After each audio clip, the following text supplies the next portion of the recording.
We're live, I think. Possibly. I think we're good. Hi, everybody. The Wednesday group commented like, oh, Joe has a show voice. So I'm trying not to do that. But you know what? Forget it. Hey, everybody. Welcome to the collective. This is take two of hoping that nothing goes bad. But we are in our I put the title of this as Unearthed Arcana. I'm assuming we're all good with that name. Yeah, I like that name. I like cool, that. Awesome. For everybody who's like watching this as it says that right now. We just decided just not. Cool. This is Unearthed Arcana. This is our Friday campaign set in North Imea, set up with a couple of other campaigns that are running at the same time, which is super fun and exciting. Because this is the first one, just in case we all decide to become rich and famous. And if you're not comfortable saying your full, not your full name, don't say your full name. If you're not comfortable saying a name, say whatever name you want to be known on the internet for, so that, you know, when we get all the money. Anyways, so we'll do that. And we'll go around to say your name and the character you're playing. So my name is Joe. I am the DM. I am playing all of the other characters, and I am very excited to get started. Clinton, you're up. My name is Clinton. I play Alistair. He is a artificer with a homebrew subclass, and yeah, he's smarter than everyone else in the room. Very cool. We'll say the character's name just in case. Gwyn. Hey, so I'm Jessica. I play Gwyn Bodaeth, Gwyn for short, and she is a tiefling who likes to help Alistair realize maybe he's not the smartest person in the room. Always. It's hard work. It is. Cool. Io? Yes, I am Dan, and I am playing Io the Tiefling. He is a Tiefling with a Creole accent, and looks like he might be crossed with a squid or something as well. He tries to keep Gwyn and Al being best of friends. That's Io. Love it. Cool. And last, but not last. Sorry. Jeez. All right. Let's just retake the whole thing, guys. Let's just start from the beginning. Let's do it. We're done. We it's all done. It's all uphill from here. Muted. He's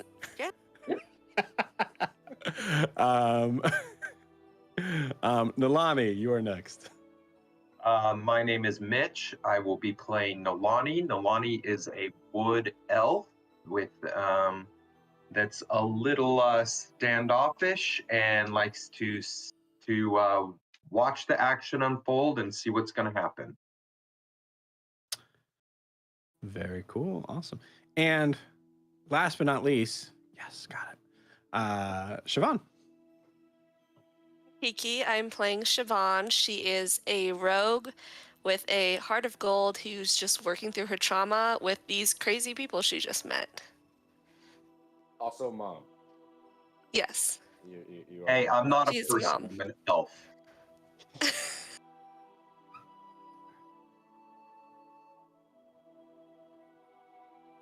And we Our lost DM the DM. abandoned.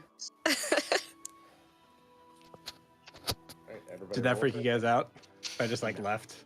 Just like, okay, ready, go. I just walk away. Just walk away. You're giving up on us. Session 3. It's fine. We got a little wave already from Notlad. Notlad. Hi, Notlad. Very cool.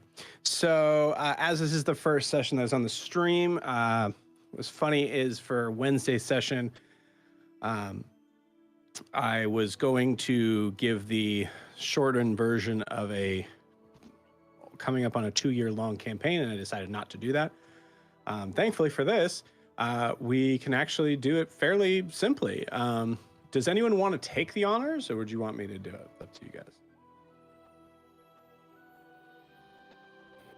I guess I'll You take a go. stab at it. Go. For it. Got it. Amazing. Okay. Well, last time my friends and I had finally found our friend Kiki.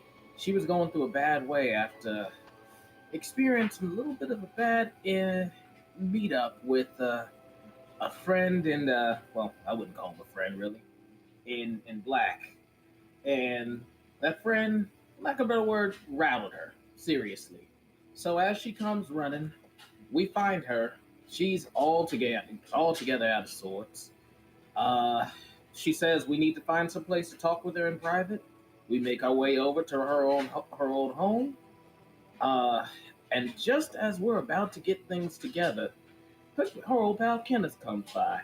And Kenneth thinks that we're the most suspicious group around.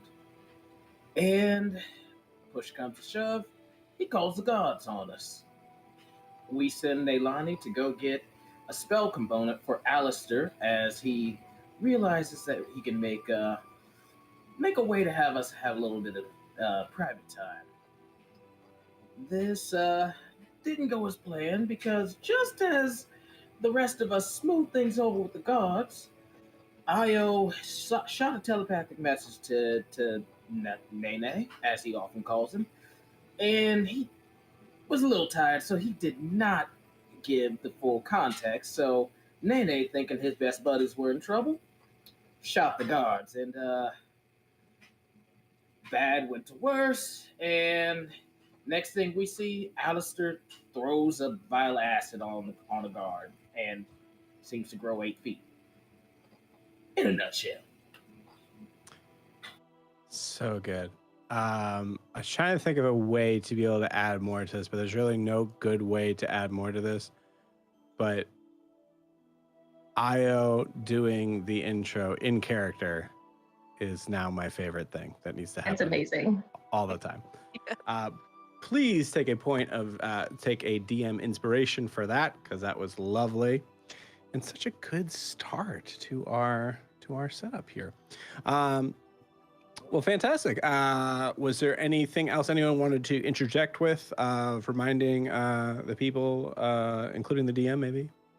Yeah, I think it's very important to know that most of us just met Siobhan today. Mhm. Yes. Mm-hmm. I think that's good Even context. because Alistair wasn't conscious when I pulled him out of the fire, so this is his Yes. first day. Yeah. And to build upon that, I think it's important to know that that Alistair, Gwyneth, and Io are well acquainted to each other, former classmates, and Nolani has just met Alistair and Gwyneth, but has a relatively short relationship with Io as well. Awesome. Very cool. Very cool. And point of clarification, Joe, do we? Yes.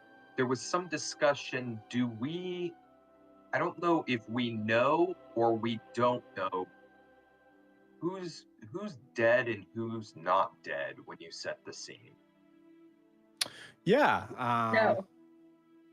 So, Carice, who was the one that started all this years ago, but anyways, he is definitely dead because he was unconscious next to another guard who got hit with a random bottle thrown by someone in the back of the room.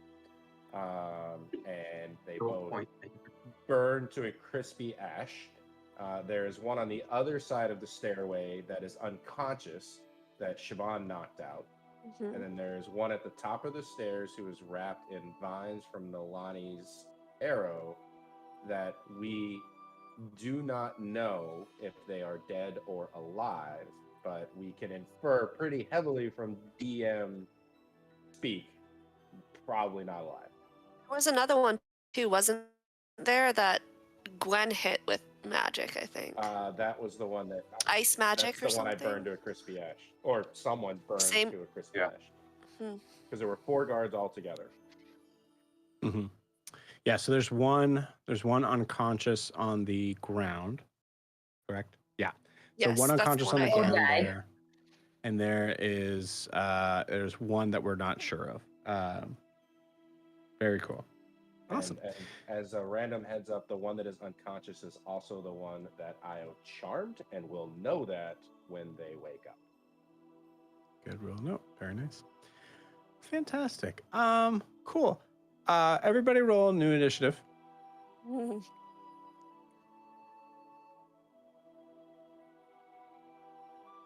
There's a coffee dice. 14.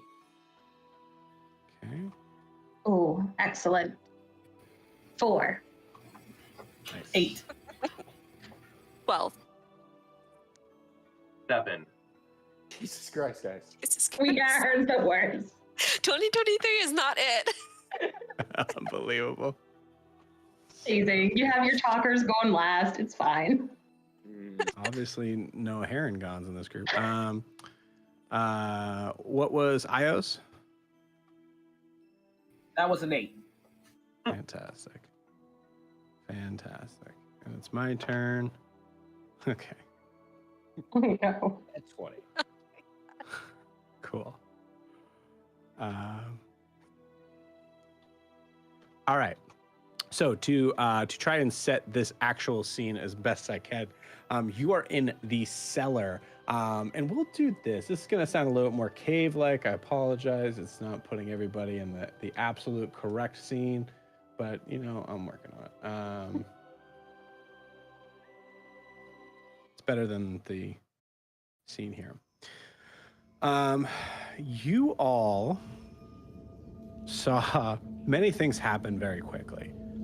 You saw guards come running down these stairs to most likely, assumedly, arrest or at least confront Alistair,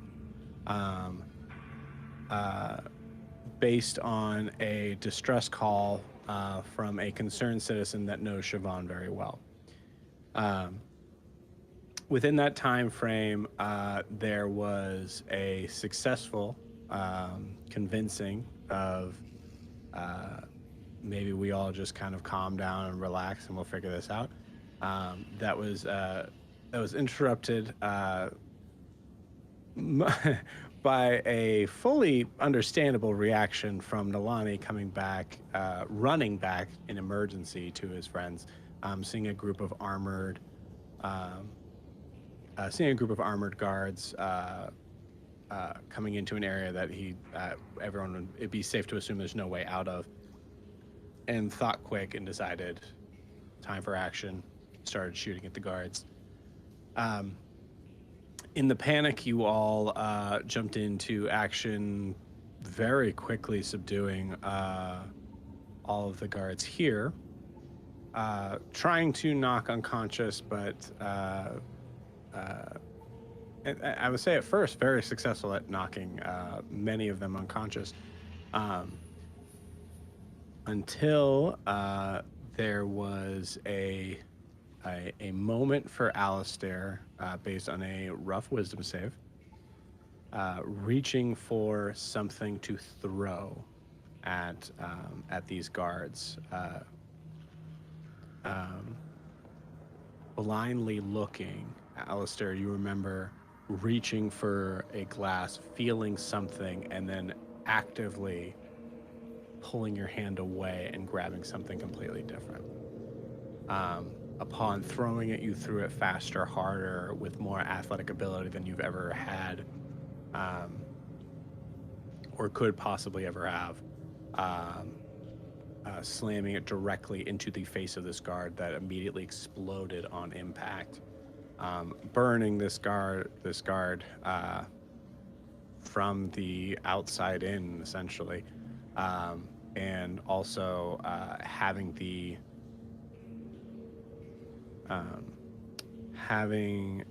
the residual blast fully killing one of your old rivals, we'll say, but really more one of your old bullies. Alistair, we're going to start with you. You are, to be clear on this, you are still fully conscious. There is a part of you that is not you, but most of you still looks like Alistair.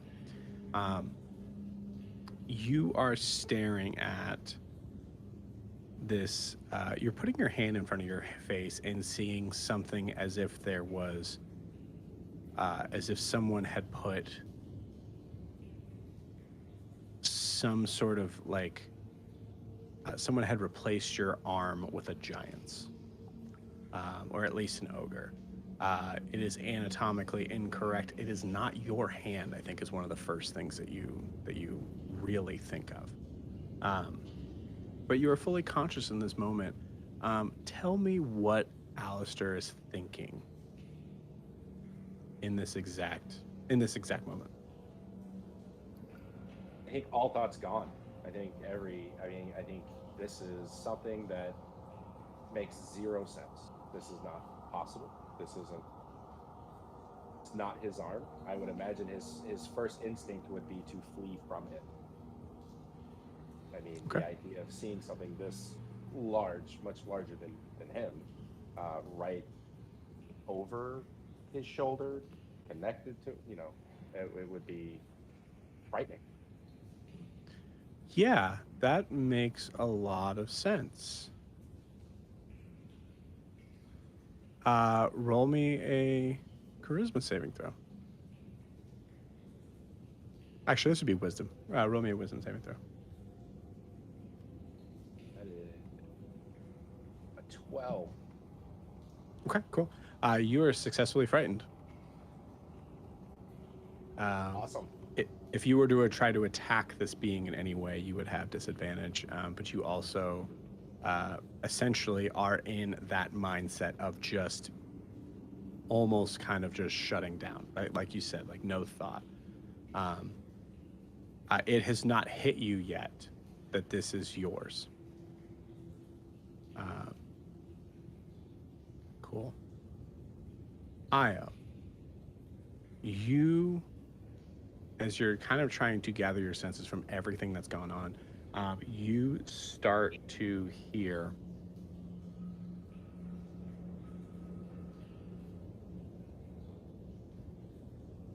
actually roll me a perception check. Let's see what you hear.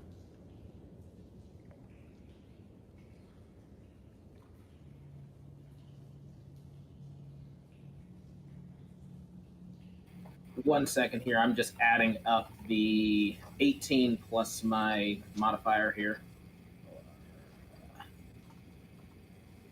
Perception. Sorry, it's just so much 21. high numbers. That's 21. That's so funny. Sorry, I rolled so high. Give me a second. That's so funny. 21. 21, you hear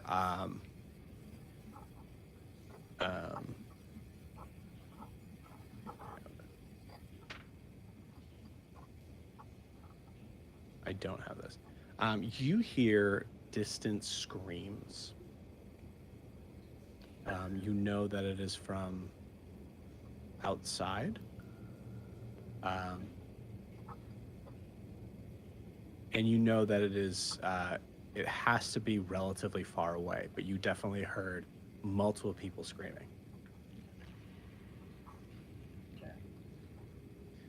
In this moment, Io, as you are being blasted with just so many different things to the senses, you can smell the sulfur and the honestly terrible rancid smell of burning flesh.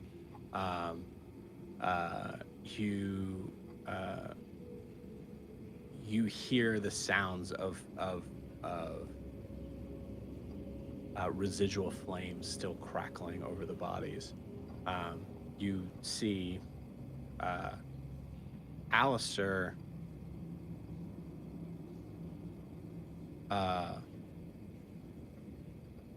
wide-eyed behind the table, which is where you probably saw him a second ago.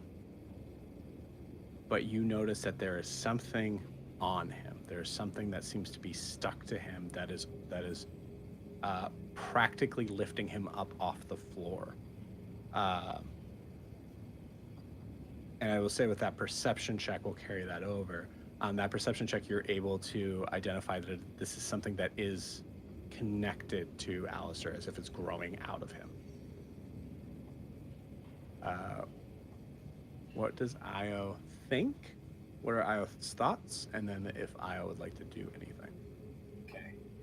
Right now, Io's he's definitely distracted by the screaming, but he's still, the forefront of his mind would be everything that's been going on with him right now.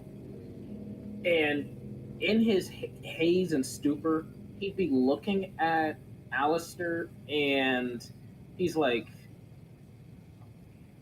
Al didn't tell me everything, but I know Al. I still, honestly, Io would still, Alistair would, I mean, Io would still trust Alistair on some level. He'd at least want to hear what's going on with him if he knows anything about. I would say even with that perception check, you see there's something growing out of him. You don't know that there's any choice in this matter at all. Gotcha.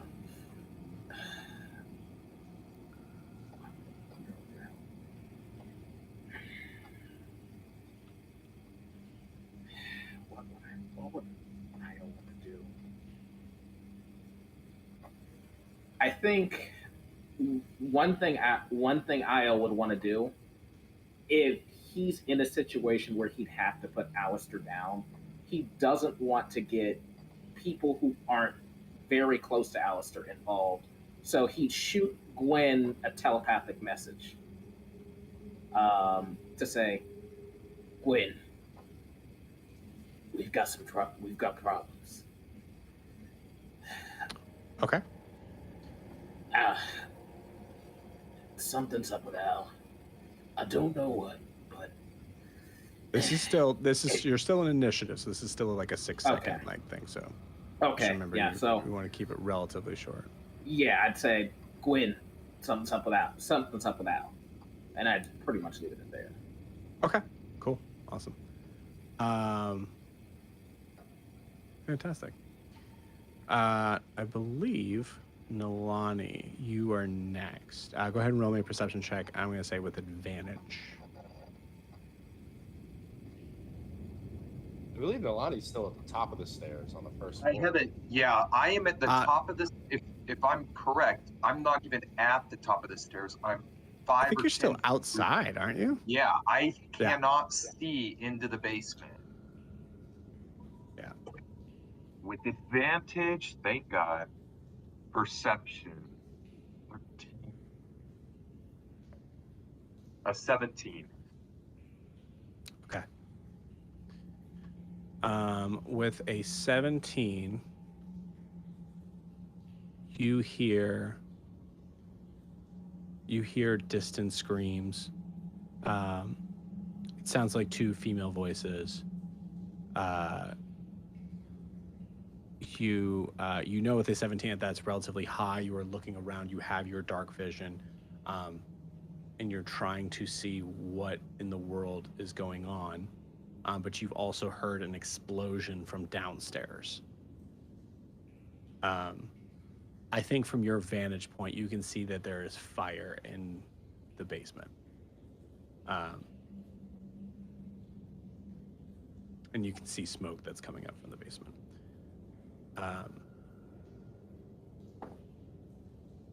Okay. You see, as you're looking around, trying to kind of figure out where everything is, with your perception, you also see the guard that has been wrapped up by your arcane arrow seems to be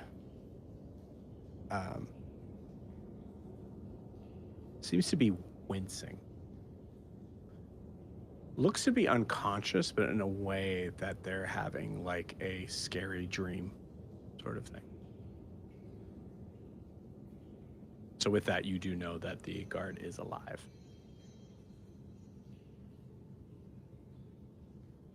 So Nalani's standing 10 feet away, observes the guard on the ground. The last message he's gotten from Io is non-lethal.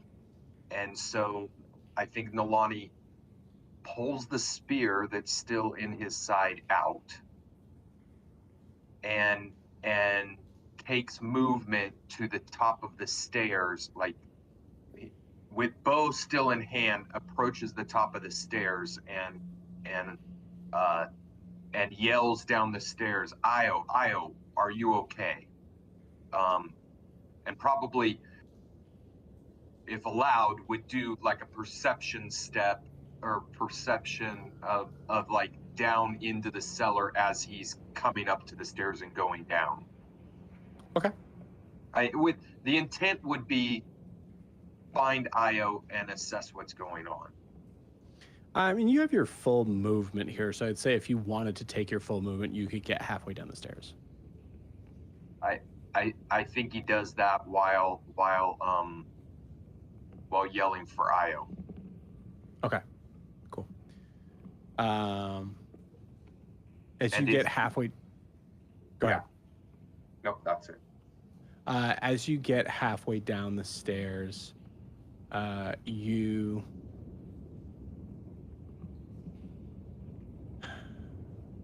I think you see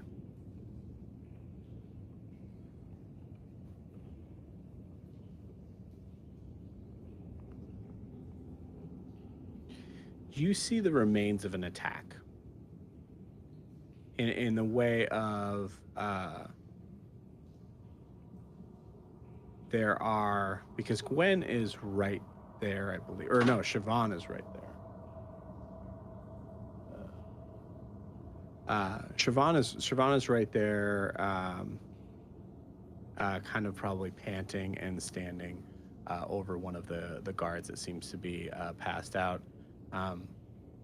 You see there is a small fire that is just like starting to kind of quell by itself to the left of Siobhan. With a 17, you see there is some weird monster that has attached itself to Alistair. And you see Io just staring at Alistair in this moment. Io does look to be okay. I think Nolani at this point has taken all of his movement, probably readies an arrow at the only perceived threat, which would be Alistair, but based on the fact that Io's last communication was non-lethal, just readies it and holds. Okay. And cool. And turns over. I think that's I'll be honest, like from your vantage point, because the way that I'm thinking about it is that it just wouldn't make sense that this was Alistair. Alistair, you're like, so I'm, do you think it's your left arm or your right arm? Actually, hold on, let me look at, never mind, I'm not looking at anything. It's your right arm. Alistair, your right arm is, your right foot is off the ground. As your left foot is just able to touch on like tippy toes to be able to kind of balance yourself out. So I would say with that 17, it is hard to tell if that's attached to Alistair. I would say it would make, basically what I'm saying is it would make more sense to point at the what we know, we the audience know as the arm. Okay, I agree. Cool. And I Siobhan, think the readied action, I think you need a trigger for the ready. I think the readied action would be is if the arm made any threatening movement towards Io or if the arm made a threatening movement to anyone that Nolani knows, it would loose the arrow. Okay, cool, awesome. I apologize, Siobhan. What did you get on your initiative roll? 12. Yeah, I totally skipped you. My bad. But Siobhan, it is now your turn. So Siobhan, staring over, I believe it was you that knocked out this guard, correct? Yes, I did. Cool. Siobhan, roll me a perception check.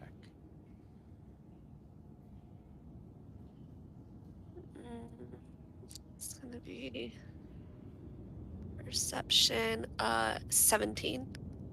17, nice. Mhm. With a 17, you're all getting. Did everybody just get a 17? Yep. Yep. Weird. Cool. With a 17, you see the guard that you just knocked out. Granted, this guard did, if I remember correctly, this is being this one, did jump at Gwen. So fully attacked Gwen, if I recall. You recognize this guard as, you don't remember their name. You see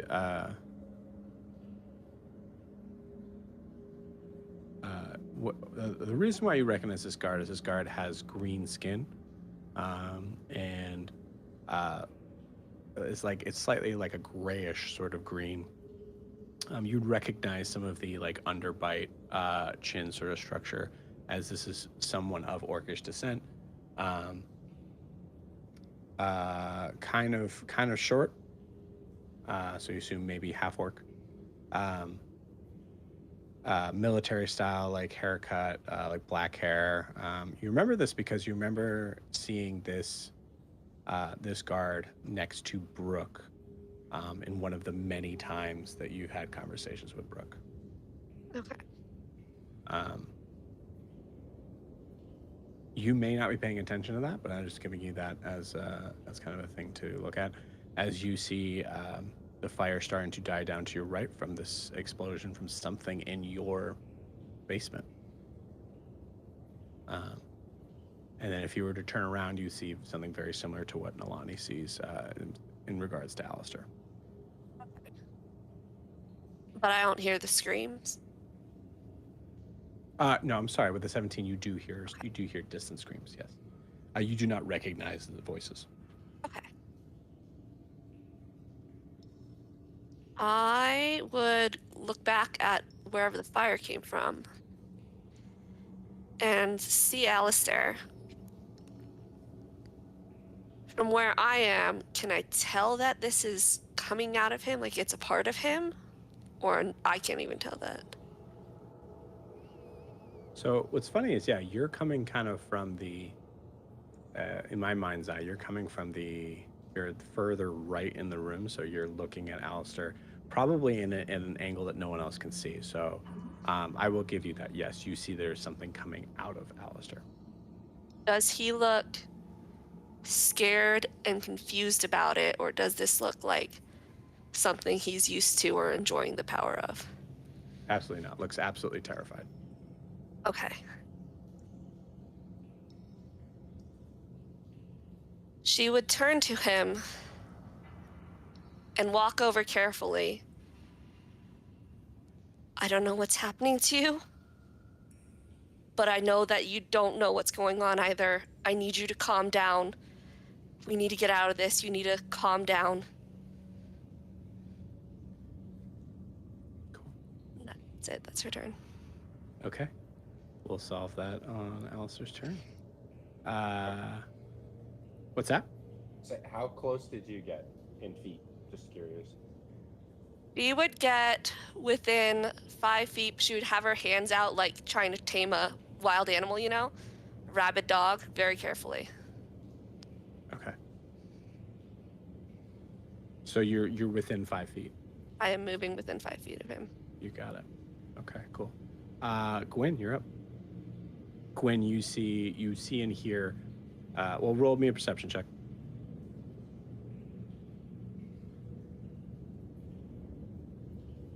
This is hilarious. I rolled a 17.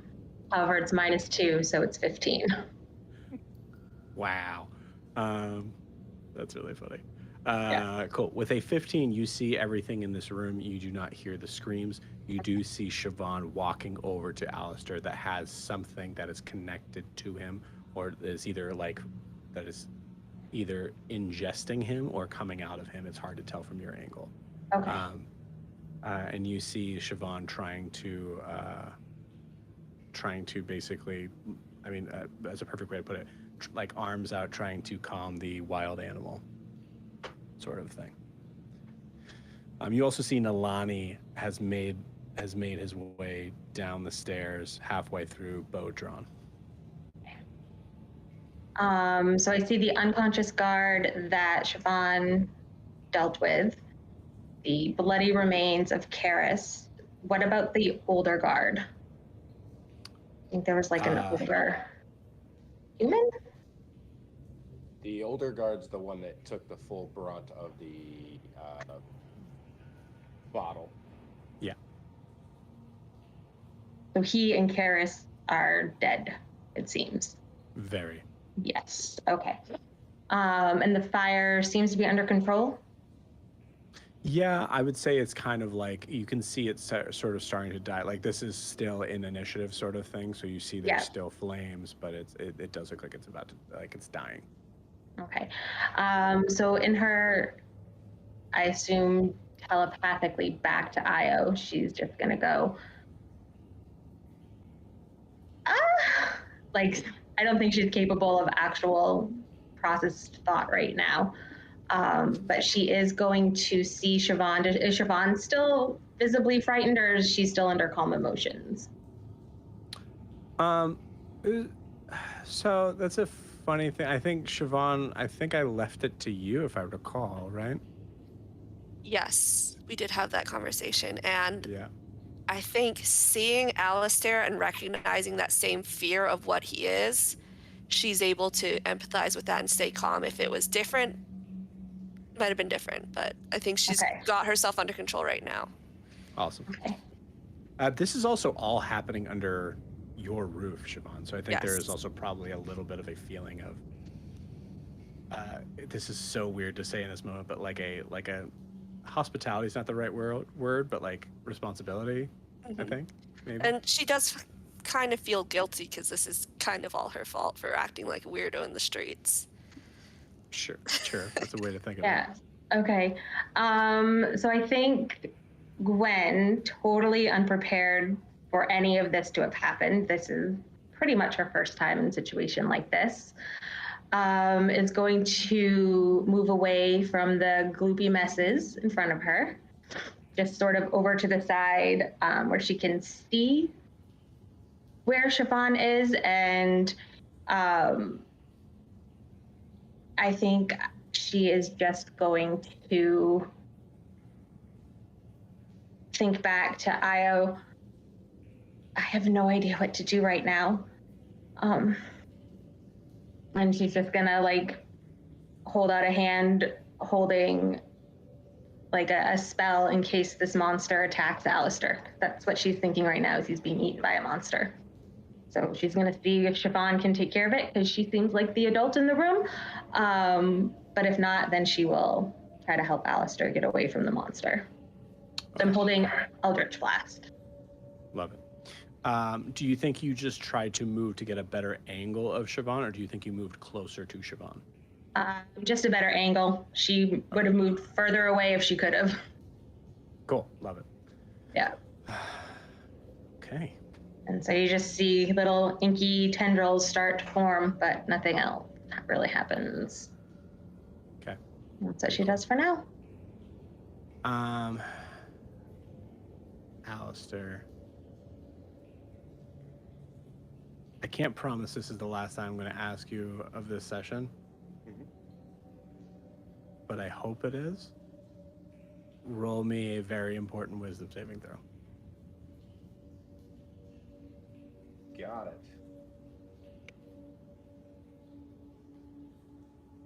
Okay, so that's a 17 plus 1, 18. 17 is the roll tonight, guys. That's the number. Crazy. Very cool. mighty You know, 17. yeah. As a DM, this is kind of a funny thing to say. We'll jump back into it. As a DM, there's a certain point where you've painted your way into these like spots where it's like, well, this is what makes sense, but this is not going to be fun for anyone. Besides being a really cool way to tell this story, but other than that, yeah, all of what I'm saying is very good. Good job. You feel. I will say this: a 7, or I said an 18, right? 18. 18 is good enough that I will allow you to roll an insight check on yourself. Great. Will we say that this has affected my vision at all? Has it gone that far up my arm? Not yet. Okay. Great question. Ooh, insight check myself. Great. That is 5. Cool. Awesome. You hear a deep growl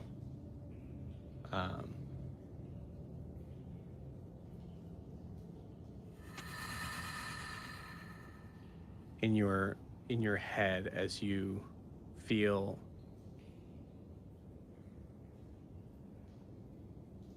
like a part of your like almost like a compartment in your brain that hasn't been connected to anything before, like the door just opens and you hear something on the other side making that noise, and as you're kind of like diving deep into your mind, trying to kind of like get an idea of where this is. It's a big old brain, and there's a lot of rooms in it. This room you've never gone into, and there is something on the other side of it. And I think in whatever way it makes sense for Alistair, you are trying to reach for it, and every time you try to when you try to reach out to it, you feel the door itself seem to grow smaller. And as you see that door begin to grow smaller, Siobhan, everyone else sees the arm start to return to normal. As Alistair, you come to as your feet touch, as both feet touch the ground. You are no longer frightened, conditionally, at least. I will allow you to do anything else that you'd like to as yourself again. Yeah, I think I feel like it's a hard come down. So I think the feet hit the ground and then immediately just collapses all the way to the ground. And probably just like when he ran underneath the table, he's backpedaling until his back's up against something and kind of going in that fetal position, looking at his arm. And I think he'll take this round to just take stock of the room. Like, I know Siobhan's right in front of me. I imagine this table is right here next to my head, so I don't see anything other than Siobhan pretty much right in front of me. So I think there's probably a look at her of, I don't know what just happened. And I think that'll be the end of this 6 seconds for him. Cool. Awesome. That also ends, before I end initiative, it's just because I'm curious, did you have an idea of which leg was not working? Yeah, so it was the right. I always imagine his right leg is the one that he has the awesome brace on. Yep, D&D is really cool. That just happened to work out. It's awesome. Cool. I'm not going to pretend I did that on purpose. There's a lot of things that I pretend I did on purpose, but that's not one of them. Very cool. Yeah, so as you come down on that bad leg, right? So you kind of like crumple to the ground a little bit. And, that's so freaking cool. In all honesty, I think he probably sits there, and the minute that he kind of, like I said, he'll take that 6 seconds to kind of figure out what the hell just happened. I think he immediately grabs his bag or notebook and starts writing down every single thing that he can recall before he forgets it. Cool. I think it's a safety net for him. If I write this down, then I know what's happened. That absolutely makes sense, especially in like the immediate. It's like a dream journal sort of aspect of like we need to know immediately what it was. I love that. Cool. Roll me a luck check, please. So just a d20. 17. Okay. Cool. I'll tell you. Yeah, you see your cane is sitting next to your feet. Just a roll to see if it just snapped. Broke. Yeah. Yeah. Cool. We are out of initiative, everybody. What does everybody do? I will drop to my knees in front of him. Alistair, are you okay? What just happened? No, just wait, and then just keeps riding. Alistair, I don't think we have time to wait much longer. I'm gonna look around at the room. It's pretty messed up, I'm guessing, right? Oh yeah. Okay. There's you probably see some sort of like, how gross do I want to be with this? There's soot everywhere. We need to get Guys. him back. We need to get you guys out of here. The guards will be back any minute. We need to get everyone out of here now. You're right on that. We might have to be careful, though. I heard things before this whole mess started. God, there's something going on outside. I don't know what. Definitely is too much to be on our plate right now. But our first thing is, yeah, we need to be moving. Hey, Al, do you need any help? I know you don't. I know you usually don't like it when people ask you for help, ask you if you need help when you don't need it. But I want to make sure that you're able to get here safely so we can unpack what Io, can you get him back? happened.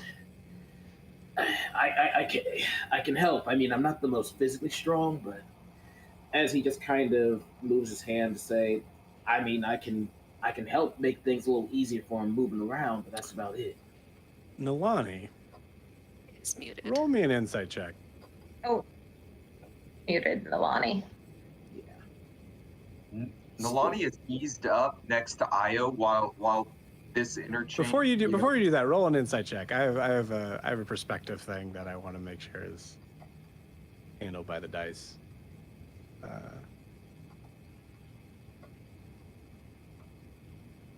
For Mitch. So Mitch, insight check. Oh. That is a whopping 4. Cool. We are so insightful. Because I want to make it like not that I think you guys are purposely being meta, but you guys saw a brutal murder of 2 guards by some sort of creature that had attached itself to Io in some way. Nalani, you see the rest of your party starting to move forward, like closer to him. Yeah. As if everything's okay. Yeah. That concerns you. So Nalani doesn't know what has happened other than there's soot everywhere. It smells like burnt flesh and hair, and a dead person has been called back. Nalani's clocking Io's okay, has moved up to Io, and here's Io reasoning to Alistair, we got to get out of here. And Nalani's trying to clock at, like, I just had my bow trained on Alistair's own thing. What the heck happened? When I left, Quinn was frightened, like terrified. What was going on? There's an unconscious guard that I don't know whether it's unconscious or dead, and someone wrapped vines. So I think Nalani's a little frustrated because he's like very more practical. Like he's hearing we got to get out of here, and I think Nalani raises up to Io and says, "We need to leave. Are we taking him or?" Like, Cool. Mitch, check the chat for me, please. So as you were looking at this, you're not friends with Alistair yet. Like, Yeah. This has been a very, very short time of seeing someone. I mean, you don't know that Alistair killed these guards, um, but you did see something that went on with Io that looked dangerous and uh, looked like it was not under control. I think at this point in time, as you're trying to kind of make sense of what's happening, you hear you all hear this whooshing sort of sound, and you see like a bottle that's on a high shelf just fall and just whoosh, down as you hear this very like um,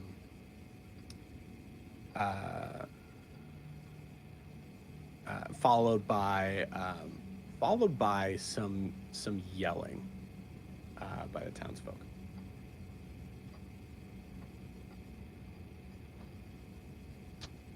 Nolani's urgency with I, but we need to leave with or without.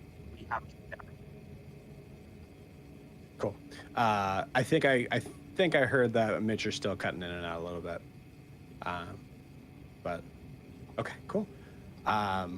Alistair, I would say, I'll say for the sake of moving this forward, you're very quick with your pen and writing things down. You're very good at the shorthand sort of thing. You are done as far as like writing stuff down. You could, I mean, just for the record, you could pretend to keep writing if you're trying to kind of make sense of this in your head. But yeah, you know that you have written down everything you can. Yeah, no, I think I've got my notes. The book slammed shut. I'll reach down, grab the cane, and throw my hand up for Io to help me up. And Io definitely obliges in this case, Siobhan, where he normally wouldn't. You have the crystal? I do, but what are we gonna do? We can't stay here. We need There's to some- go somewhere else. Can't stay. Literally anywhere else, man. I hear you guys, but the thing is, this is your shop. They're gonna find these guys. They're gonna be looking for you too. Right now, it's more than just a shop. Outside is chaos. There's something going on outside. Okay. Well, let's. I mean, are we sure it's not the town with the pitchforks and the torches? Well, anything's better than just being trapped down in this basement where there was just some, I don't even know what. Okay. Yeah. Can I do a quick glance back to where I remember my arm going before I grabbed whatever?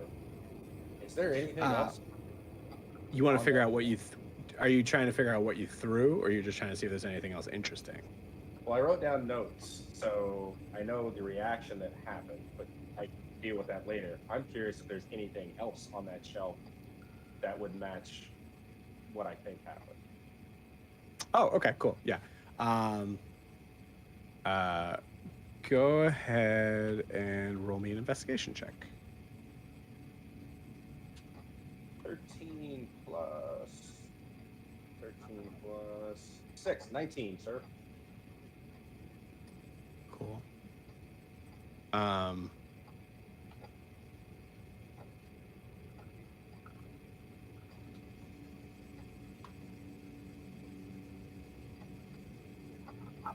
You see a very with the 19, you see a very there's a couple of jars that seem to have a thick they look like they're like little tiny black rocks, but extremely small. You with a 19, you notice that there seems to be some sort of liquid at the bottom of a couple of these. And with a 19,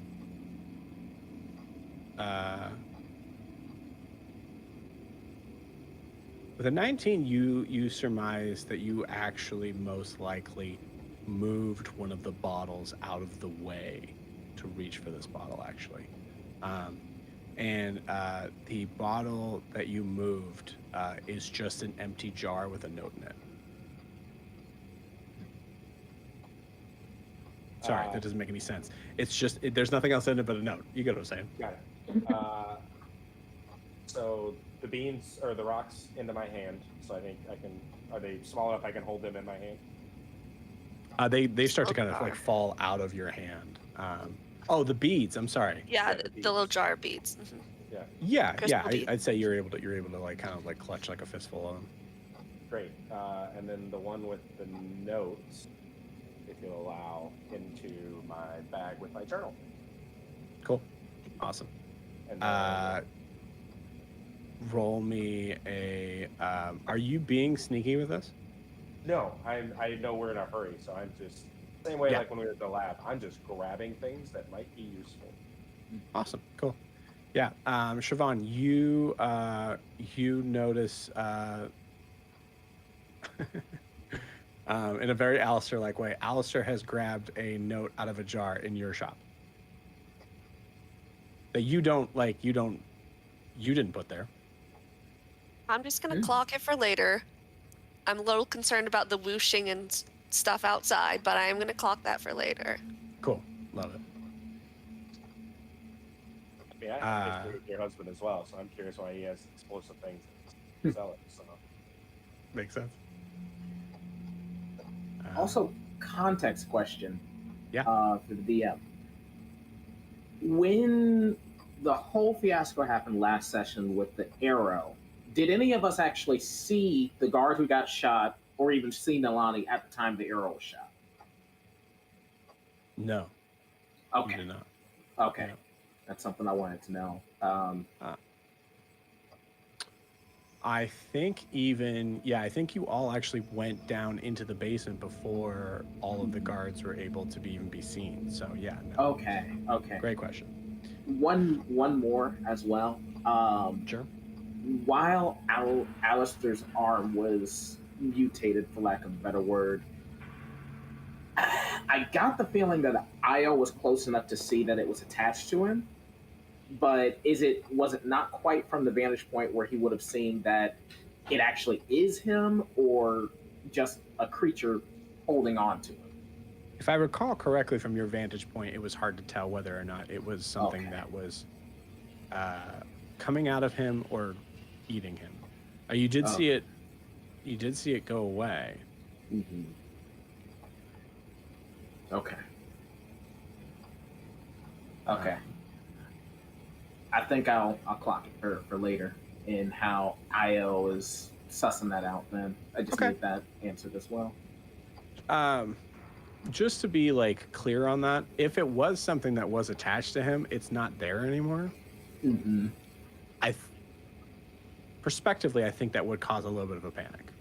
Mm-hmm. It, like from Io's perspective on that, I think it would be like, well, if it's not attached to him, where is it? That's where Gwen's head is at, and she's already inching up the stairs. Does not want to be in that basement anymore. Alistair, beyond the note taking, has not acknowledged anything just happened. Cool.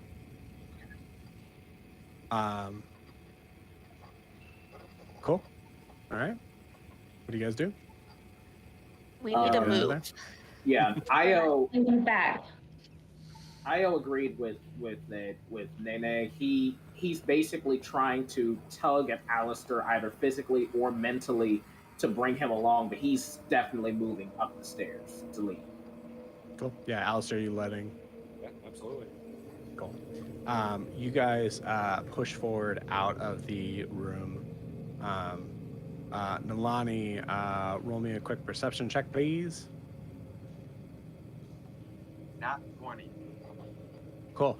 Nice. Oh man, that's sad. I shouldn't have just had you roll. Man, there's nothing I can give you on that nat 20. I'll tell you. I will say. What's that? Maybe you can give me more about the screaming. Yeah, I'll tell you this actually. Well, when you all get up there, do you think you're first in the marching order or last? I think I'm probably first, and when I hit the top of the stairs, as I'm going by the guard, I think I pull my arrows out. Cool, awesome. So I'm glad you mentioned going by the guard, because as you pass by the guard, you notice you pull. Where do you think your arrow was? So there's 2 arrows in there. Okay, the arcane one. Depending. So I think one is I think they're in his torso. Actually, Okay, cool. Nalani's a pretty good shot, and he wasn't that far. All right, cool. The first thing you see. No. Check that. One's in his torso, and one would have been somewhere non-lethal. So one's in his torso, and one's in a leg. Well, you can't. Okay, I get what you're saying. Which one was the one that wrapped him up? The one in the leg. Cool. You look for that arrow, and it's kind of funny. Like, it's sort of weird, like, where you're like, okay, I see the body. Okay, where's the arrow? I don't see the arrow. And you notice you don't see the arrow because the bottom half of the guard's body is gone. With a nat 20, you see that there has been a huge chunk that has been taken out from the like the middle of the back, ripped through the armor of the back, and is absolutely, there's nothing there besides blood. And you hear with that nat 20, you hear a very like a very prominent sort of sound, and you determine with that sound, I'll give you this with the nat 20. You determine with that sound, it is most like you only hear one creature, and it is absolutely large, and that did not sound like bird wings. It sounded like something a little heavier. We're in the room, right? On top of the No, cell. you're outside. He's wrapped up outside. Okay. So we're outside in the back alley, I'm assuming, because there was the Yeah, basically behind the shop.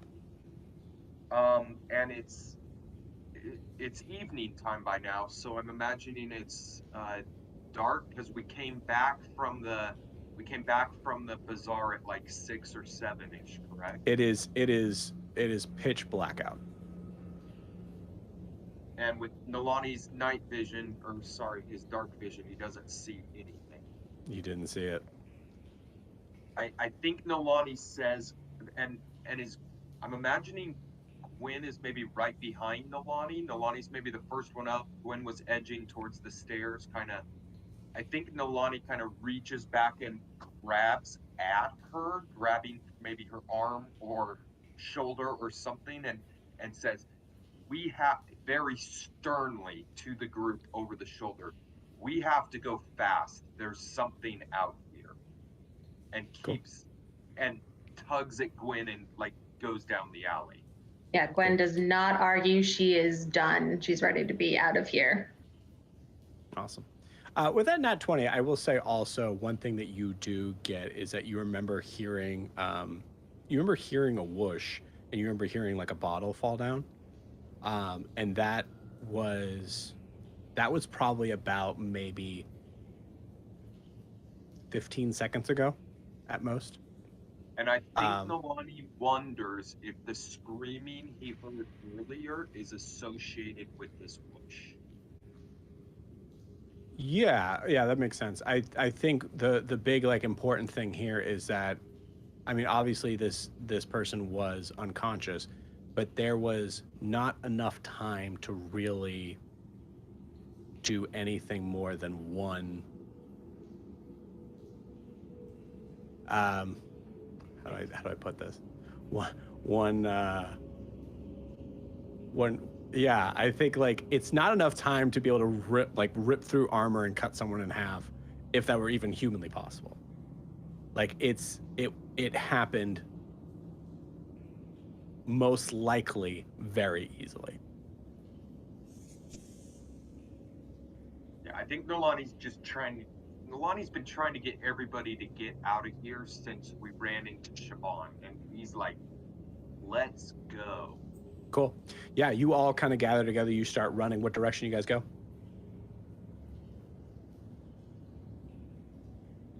I have In an alley, nowhere are to there- lead us but the inn or Alistair's house. I think Nolani's in the front, and I think Nolani's going to Alistair's house because one thing from the last time Nolani doesn't understand is when we chose to go to Shaban's and Alistair had made the remark that he didn't want to go back to his parents' house because he didn't want to put them in danger. Nolani doesn't quite understand that. To Nolani, Yeah, just to kind of give you guys some options here, just so you guys kind of know. There is the Mortimer Ludus. Like you could actually like totally run onto the school grounds and try to get in through the cathedral entrance. There's also the Church of Coralon. So that is fairly close to the school. Obviously, you could just go into a random person's house. Like obviously, like there's a couple like shops in this area, as this is kind of like one of the main streets that are down. But I would say you also start to hear the yelling of authority as you hear there are guards that have started to that are on the move, that are moving around. I will say this too. Yeah. Okay. Cool. You see two guards run by you. Don't even take a second look at Alistair. Guys, I need my tools. We can get them at the school. We can go to the Ludus. I need some tools. Okay, we can do that. Honestly, yeah. Yeah, let's make It'd be the best place right now. Big, anonymous. Not to mention 3 alumni right here, so not suspicious in the slightest. Let's move. No Get moving. arguing. Let's go. Yeah. Okay. Yeah. I think Nolani maybe has kind of is as close to is closer to Io, being the only one he cares about in this group, and it's like giving him a look and or maybe even whispering like, we gotta get out of town. Like Nolani's reluctant, like, we gotta get out. We gotta stop messing with it. Get out. Trust me, Nate. This is going to be the best option we have right now. There's so much going on. We need a moment of safety and clarity. I know those two. They're two you can trust. Even if you don't want to trust them, put your trust in me. And I think I say, I trust you as I'm holding my bleeding side from the spear. I'll follow you. Cool. And I think at this point, Io notices this, and he notices the wound. He just gives him a sorrowful look, and one of those kind of looks that more the look says more than what words could. Sure. In like a sense of sympathy. You're also tearing through a city, so I think there's also like the real thing of like you guys are like running, turning quick corners. I mean, technically, most of you know where it is. Who do you think is leading? The only one that can't lead is Nolani. Yeah, I think if Gwen was right behind Nolani, noticed him heading towards Alistair's house, she would shift course to head towards the Ludus as this conversation is going. Makes sense. Cool. Who's leading though? I think it would be Gwen. Gotcha. Okay, cool. So Gwen, you're running through. You see guards coming left and right. As you come down like the main street area, you see there is a plethora of I would say there's probably you see about 10 guards running in 2 groups of 5 in opposite directions that kind of go opposite to you. You can see various faces of concern, like military determination. You see one of them that's bringing up the rear. Their face is white. You know that they saw something awful. And as you guys are just zipping in and out,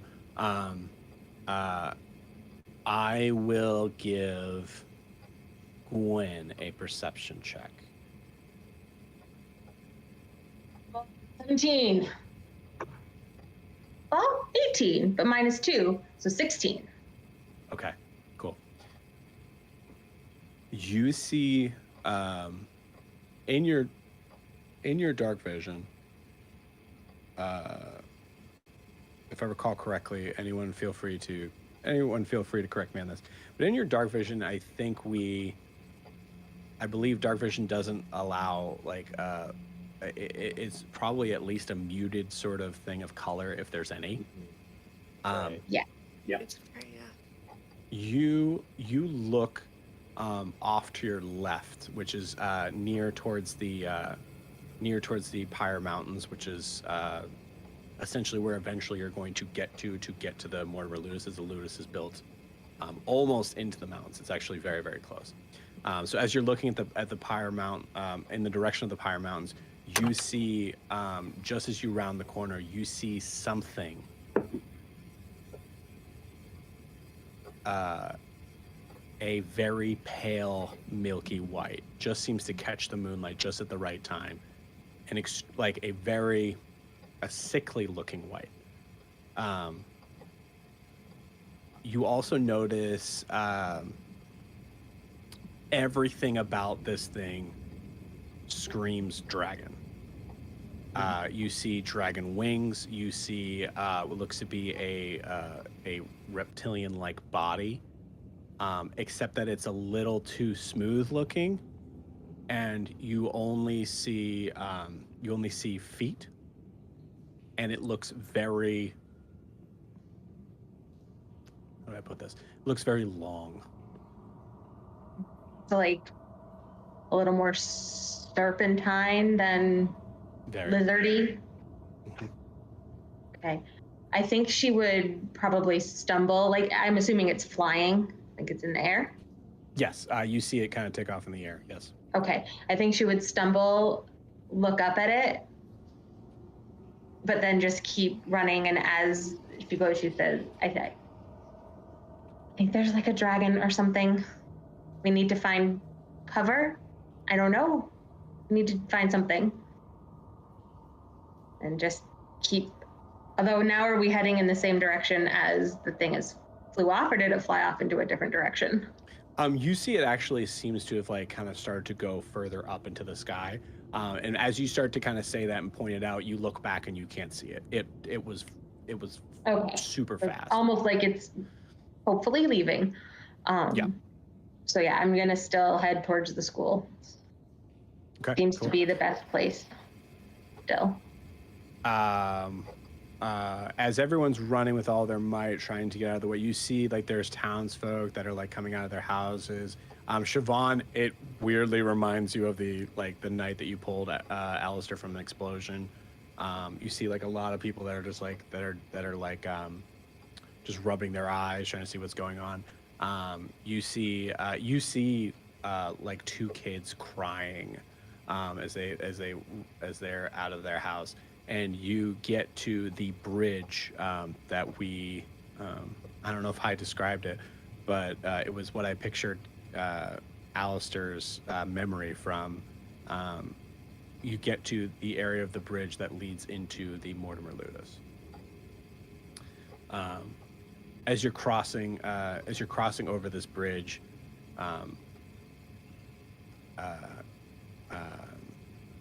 Gwen, as you're the first one there, you hear a weirdly maybe comforting voice as you're running by, going, "Hello, welcome to the Mortimer Ludus. How can we assist you today?" And you know that is a very mechanical thing that happens when you start to cross over the bridge, so that people can be, so that whoever you're going to see is going to be ready for you when you come in. Possibly disturbingly calm. Yep. I don't think she will respond to it this time. Just she doesn't want to be out in the open anymore. So Yeah. she's just going as quick as she can to a direction. You got it. I think it's one of those like things that like you just every time like as you're walking, like, because students left the Mortimer Ludus all the time, and every time they had to come back in, they'd be like student, student, student. Yeah. So cool. You run up. The door is closed, however. I would say you also know that you do have to give some sort of response to let the door open. She'll just say, "Alumni, let us in."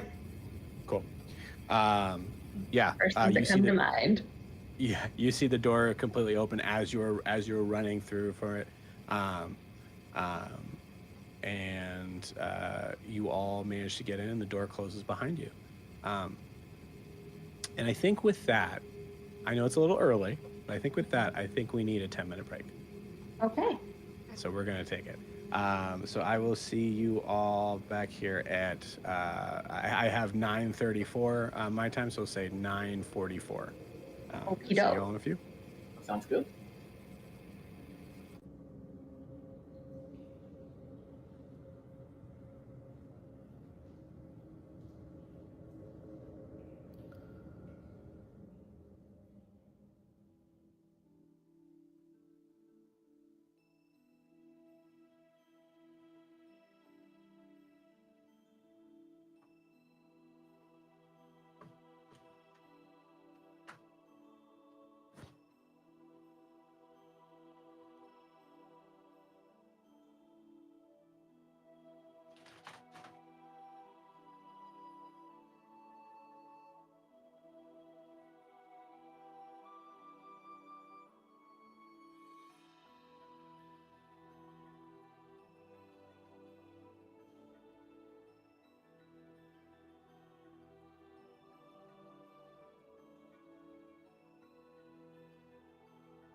I have a strong feeling he wanted to break early so he could get his map ready.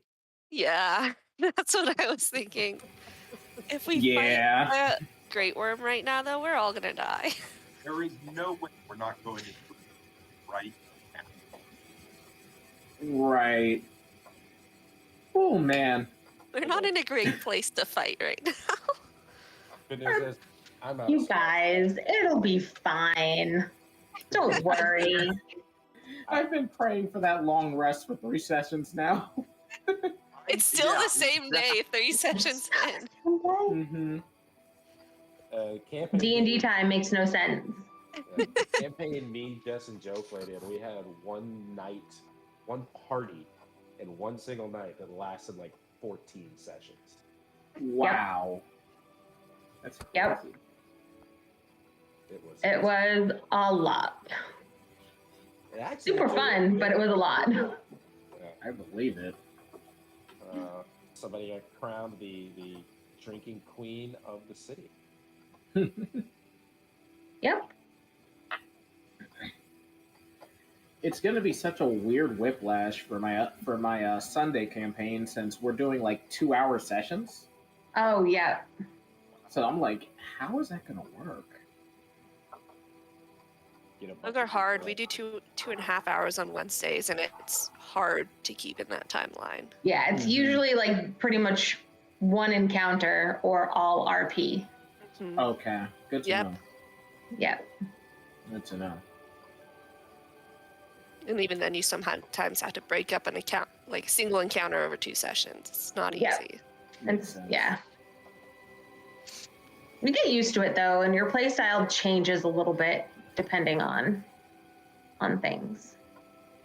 It's gonna be interesting. I'm thinking about doing a half-elf, what's it called? Paladin Oath of the Ancients. Nice. Oh, nice. That's a good oath. Paladins are fun. Heavily inspired by Fern, oddly enough, because I'm really liking her just always chill vibe in Campaign 3. Yeah, Fern's amazing. She's my favorite. Yeah. Absolute chaos. Love her.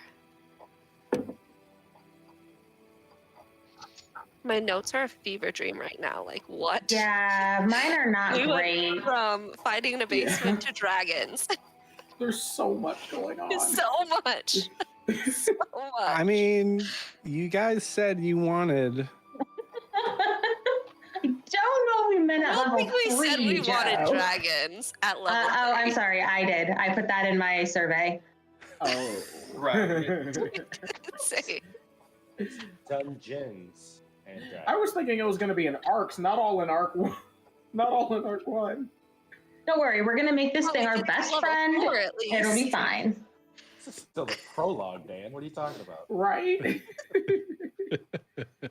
That's the funny thing. Technically, this is kind of the prologue. We never actually got to where I thought we would at this point, I would say. Yeah. But there's a chance that we never get to it, and that's fine because that's not streamed. So we could at any point in time say that part wasn't canon. No, we'll probably get there. Excuse me. All right, so Okay. as you all kind of like clamor into the like kind of front entrance to the Mortimer Ludus, the Mortimer Ludus has 2 doors to it. There's the first door that is like kind of the big ornate looking sort of thing from the outside. It's very cool looking when it opens. For everyone except for Nalani, they're over it, but Nalani, it is very cool when it opens. I'd say even in your heightened sense of danger, it's like, wow, that was pretty cool. You see that there is a much smaller door that remains shut. You guys are in a space that is about 20 by 40 feet. It's kind of like wide sort of area. You see there are multiple sort of pictures on the wall, on the walls surrounding, in a relatively sort of like welcoming state, but the door is not open.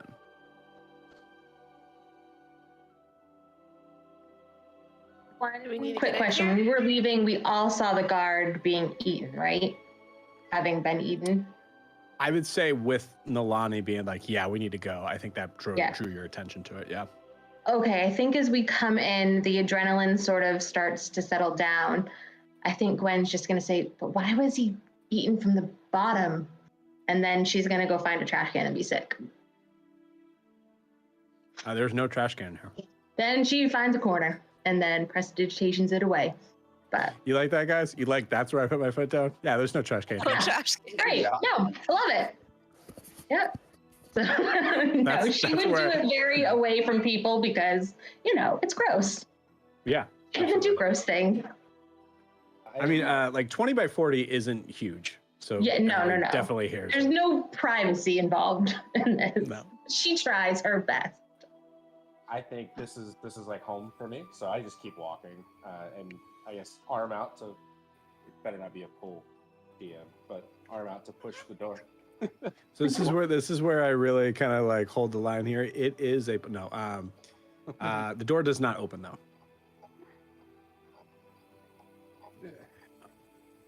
I think Nalani is maybe actually edged up to Siobhan and engages her in conversation as much as the time frame allows, and it's just kind of like, what is going on? Like, I mean, he's already asked Io, like, what's, I think Nalani's feeling like, uncomfortable place, uncomfortable in a city, uncomfortable in this massive building, in awe a little bit. All this chaos, only knows Io, just met Siobhan. Clearly, these other three have this magic bond, but it's total chaos, and he just saw this monster. It's like, what do you make? He's asking her, like, what do you make of this city? Like, Siobhan, what do you think is going on? What did you see his arm? I think as the adrenaline's coming down, Siobhan's gonna start to be a little overwhelmed, and she's gonna look around at all of them and then look at Nalani, and she's gonna give you a very untrustworthy look and kind of step away and be like, you just killed 3 guards in my house. The last one was cut in half. I don't know how you did it. She didn't see that fall. And she's just gonna start backing away. She's like, what is going on? I don't even know what's happening right now. And I think Nalani like disengages her and moves back closer to Io, just like, or Corda on the edge of a wall, very typical Nalani, towards the edge of a dark wall, just kind of observing the situation, like what's gonna happen next. Cool. As Siobhan is backing against the wall, she does put a hand on each of her daggers. So she has both her hands ready to pull the daggers if something happens. She's not Cool. pulling them yet, but she is very coming down from that adrenaline. At this Yeah. point, Io steps, not steps forward, but he puts his hands up in clearly a, what's the term, submissive or non-threatening way. Hey, Shia, calm down. First of all, I didn't kill nobody. Second of all, I don't know what's going on. Clearly more than one thing's going on. We got beasties jumping all over your house. Or wait, was there any conversation with Nalani? Wouldn't Nalani hasn't Nalani converted to anybody that he saw anything moving around in Siobhan's house? I'm confused on what you're talking about. Yeah. You mean the whoosh? Fluttering. Yeah, the whoosh. Yeah, all Nalani. The Out in the whoosh was alley outside. We Okay. all pretty much heard Yeah. that, I think. I misunderstood that. Yeah. Yeah. Good. There's clearly something more than just what's going on in the guard tower. That a lot was going on. You were a lot at the moment. At least I you're think- seeing some clarity. I think Gwen will come back over, having composed herself, and just look at Siobhan and go, you didn't trust any of them. We didn't know what to do. You treated them like enemies. Yep. And so we were trying to protect you. I've You already was a had totally one. different person. I've already had one thing mess with my mind today. How do I know you guys aren't? How do I know anything's real right now? When you We're the have Honestly, only so- ones who've been there for you so when you far. have so much information coming in, I understand that this can be scary. We all have a lot of things to process. When this happens, we need to do things one at a time. I will reach in, I will hand you the note. This was in your basement. We need to get this door open. We need to get inside. And I'll cast Mage Hand, and you'll just see colored lights kind of going all around the door, trying to find something. I take the note and read it. Cool. You see the. I'm going to take some freedom here. You see the chicken scratch of your husband's handwriting. Carter. So Carter writes.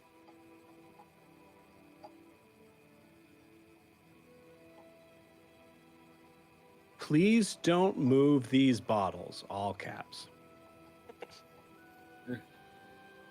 This was from a customer order that was never picked up. Seemed irresponsible to get rid of.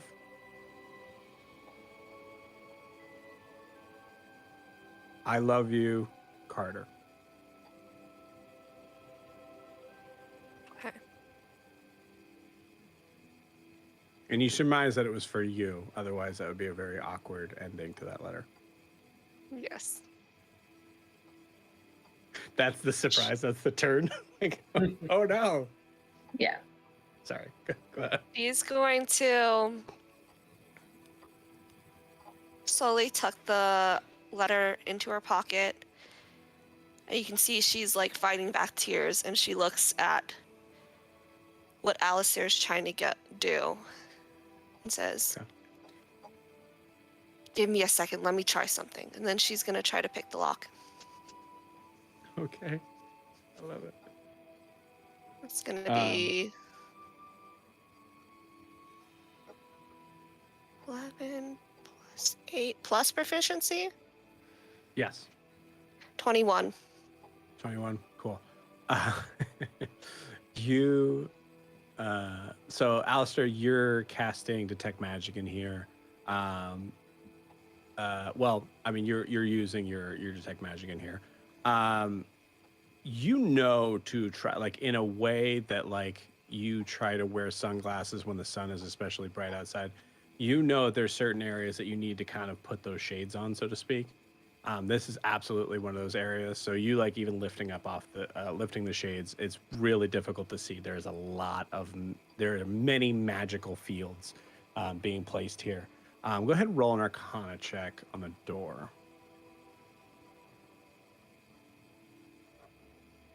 18 plus 4, 18. 18.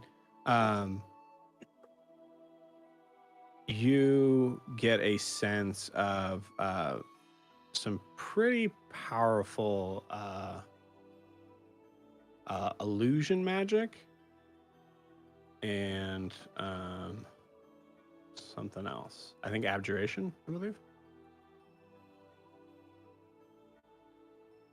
Yeah, I believe abjuration. You see Siobhan go to pick the lock to the most powerful magic school Siobhan, in the known world. Siobhan, stop. Stop, Siobhan. I think with the mage hand out, I mean, would I have had time to like slap her tools away? I don't know. Siobhan rolled for it. I mean, Yeah. Siobhan, you roll for it. The 21, you're having trouble getting it, so you start to kind of like, really try to like focus harder on what's going on. And what you do see, Alistair, is a very sharp sort of gated portcullis kind of start to come down over it, and is going to most likely take Siobhan's hand off. Like it's coming down right now. Cool. You know what? Actually, I will hit her legs with the cane and like knock her backwards. Okay, cool.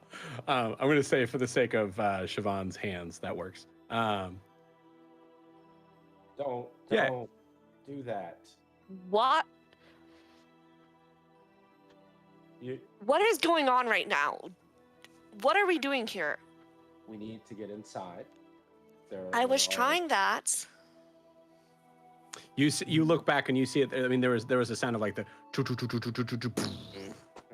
Magic school. Magic. Yes. Yeah. If they don't want you in, you can't just pick the lock. This isn't that. So you propose we just sit out here all night? No, I'm trying. Hey, to, what was that bead for? What was the what? The bead that we. Oh, part of what got us into this whole crazy mess. I don't know if we want to do this here, but sure. I mean, we're quickly running out of options. Honestly, I'm really, really tired. I'm really. I want to go back to Celeste. I'm starting to think this whole thing was a damn bad mistake. Got this one yelling at me. Got this one bleeding out as he points to Siobhan and Nalani, respectively. Gwen's losing her lunch meal. I don't even know what meal it is anymore. And he just kind of starts trailing off in kind of bit of a rant. Okay. Clearly, all of you are having trouble dealing with the amount of information coming in. I understand that. We are in the front door. We can't set up a tent in the front door. We need Why not? What do you mean, why not? I mean, something out there is killing people, probably. Otherwise, the guards wouldn't be ignoring people or whatnot. We just need to figure this out. I'm losing it, man. I'm losing it. Help me get this door open, and we can. All right. Io moves forward to the door. Now, in this case, would he assume that the door is locked because essentially the city's in a state of lockdown, or Ask her if you. Yeah, roll me a history check. okay? Let me see here. Oh, that's cocked. Oof. Oh man, I hate disadvantage. I have to take the nat one. Yeah, I forgot you're so tired. Mm-hmm. You do have DM inspiration. I don't know if you want to use it for this. I don't know if you want to use it for this. It's up to you. No, it's probably best to save that when I really need it. Yeah, it's hard to say. I think, with like trying to kind of think back to like times of like you don't remember, I'll say this though, you don't remember being at the school when there was an attack on the city. That's fair.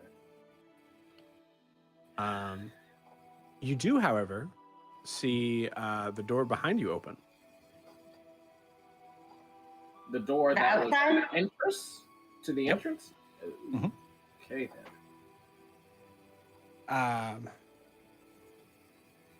The door opens. You don't see anyone yet. You can wait if Is you there want.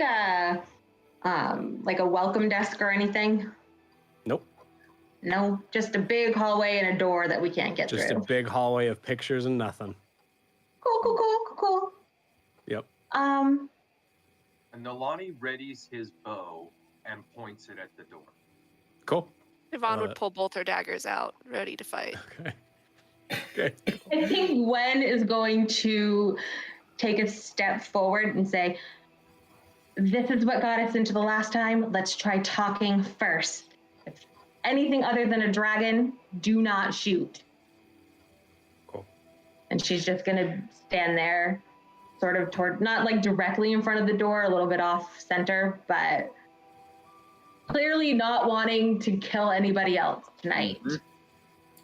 unless they're a dragon or some other monster. Okay. What color was Alistair's monster arm that was trying to eat him? It was from the vantage point of what you saw there was like a deep purple, but there was other sort of like flesh looking colors coming from it. Okay, so she's gonna say, if it's not a white dragon or a purple fleshy monster coming to eat us, talk first. Honestly, I concur.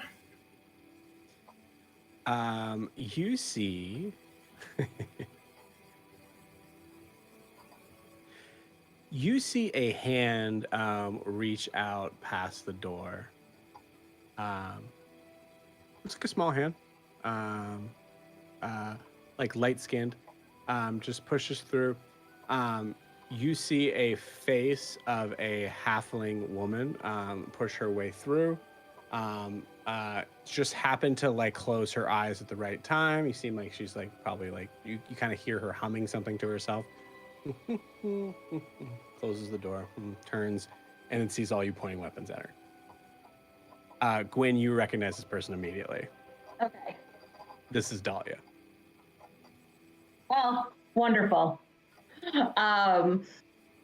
She's just gonna be like, as if this night couldn't get worse. Hi, Dahlia. Fuck, what is... Okay.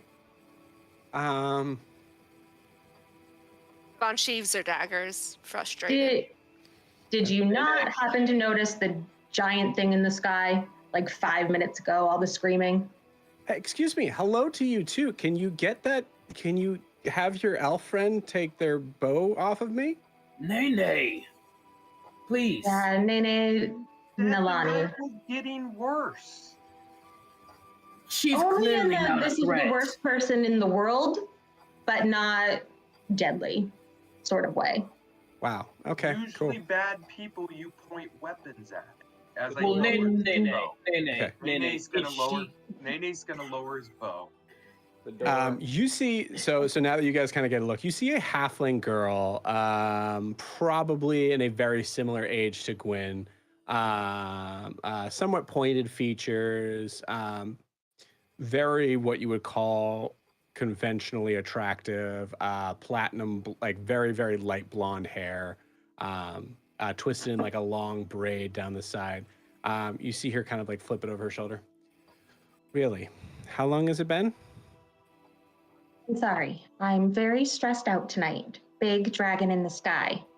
You keep saying that. What are you talking about? Hopefully it's gone, so nothing to worry about right now. Can you open the door? Looks at Alistair. Alistair?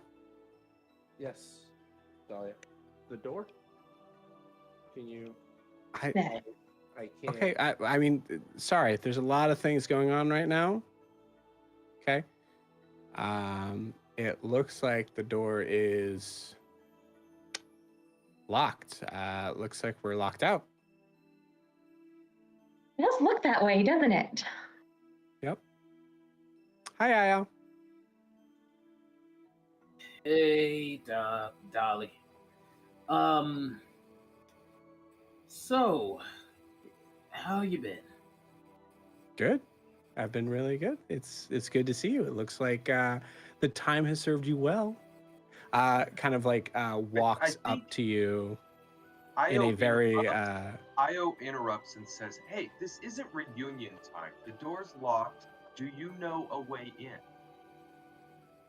excuse me, I'm having a conversation right now. Do you mind? I know. We don't want to have a conversation. Do you know a way? I'm not having a conversation with you. Io, who is this guy? He's a friend. Anyway, Dolly. Puts like her shoulder pretty close to your shoulder. No, Dolly, we talked about this. What? Come on, don't make me say it. Read the room, Dahlia. We need to get out of here because great big giant monster might come eat us. Man, it's really Yeah. funny. I'm just trying to have a conversation with one person in this room, and everyone thinks that they're a part of this, and they're really not. We're locked out. It looks like we're locked out. I assume from something that you did, Gwen. It wasn't Gwen. It wasn't Gwen. You can't Okay. blame 4 deep Gwen. breaths. You can't blame Gwen every time something goes wrong. Siobhan's going to be backing away against the wall and watching this girl very carefully because she doesn't trust. She saw Emira turn into a halfling last she saw, Sure. so she does not trust her at all right now. Absolutely. Yeah. Amazing. Dahlia sees this. Is goes, what's her deal? Hi. Waving at Siobhan. Blaring back. Wow. If we can't get in, Dahlia, where will you be going now? I mean, I guess you said there's like a dragon outside? No. Definitely flew away. It's been a very Definitely long... something that might kill us. Gwen's been a little bit in the bottle. You remember Gwen when she could party. Oh, I believe it. Yeah. So where I'm just where- kidding. Yeah. It says that in the way that she's clearly not kidding. She's just, yep. Yep. So where will you be going? That's an extremely forward question of you. I have many places that I could be going. So go to one of them. How could this ever happened? This But is Gwen- like the worst, this is the worst reunion ever. Gwen, if you remember, just 2 or 3 drinks ago, Io was talking about Dahlia and how he had so much he wanted to say. So I think if we wanted to continue that conversation with Dahlia here, we should go somewhere else. Io, you were talking about me? Gives you like a little. Io stares daggers at Al. I'll smack my cane right on the top of his foot. Like, just kind of. Yes, I would love to continue this conversation. How's your day looking tomorrow? Nope. I think tonight would be a great place. Otherwise, we'll end up just sitting here. We should have this conversation now. Oh, yes. Okay, yeah, let's have this conversation now. Your place? Or wherever it is that you would be going. Yeah, or, Wow. wherever. And I'm going to kind of take a little leeway here. I'm assuming Io and Al are having this conversation telepathically, just to kind of, and then Io saying the things as he's kind of getting fed the information. Nice. I don't Al's think not the so. one you would want doing that. Yeah, I think this is all Okay. happening out Okay, loud. that's fine. Yeah, so where would you like to go? Where would I like that? Well, I was assuming that I was going here. I didn't really tell anybody I was coming. Let's see. I guess we could always go to my uncle's house. Alright. He usually goes to bed really early, so we have the place to ourselves. Just looking at Io. Okay, then. Kind of gives a nervous eye to everybody else. Or more specifically, Gwen and Alistair. Kind of like, I don't know about this whole thing. Usually pretty good at picking up social cues, but she does not know what Alistair's doing right now. So she's just looking at him like, what the hell? We need to get rid of her. Cool. I love it. She does not understand the situation at the moment. This is an extremely small room to not notice any sort of like social awkwardness there. I want to make a point that Dahlia is not really focused. If she notices, she's really not focusing on that. She's just focusing on Io. Yeah. We need a place to go. Okay. How do you know that she is Dahlia? How do you know she is who she is? Who is this bitch? Hey, Dolly, I'll tell you what. let's go ahead and go to your uncle's place, but I can't leave my friends out here. I don't know what's going on. Can they at least chill in, the stable, something? I mean, define which one of these are your friends. Okay, all of them except for Shishi over here. They're all friends. She's more You're gonna wait. The DM's asking. You're gonna leave Siobhan right now? I'm not Are you serious? I'm not gonna leave her. I'm not gonna Okay. leave her. She's a new friend. We're gonna say she's a new friend. She's been through a lot. She's really been through the most of any of us. She's here. really rude. She's been through a lot, girl. I'm telling you, a lot. Siobhan, this entire conversation is happening in front of you. Very weird. I am Like it's been a just long trying time to since see- you've been. Go ahead. Yeah, I'm just trying to see if she is Ymir. I'm very unsettled by her right now. Yeah. Go ahead and I will say it's probably a pretty high DC, but go ahead, DC. Try to roll me an insight check. Okay.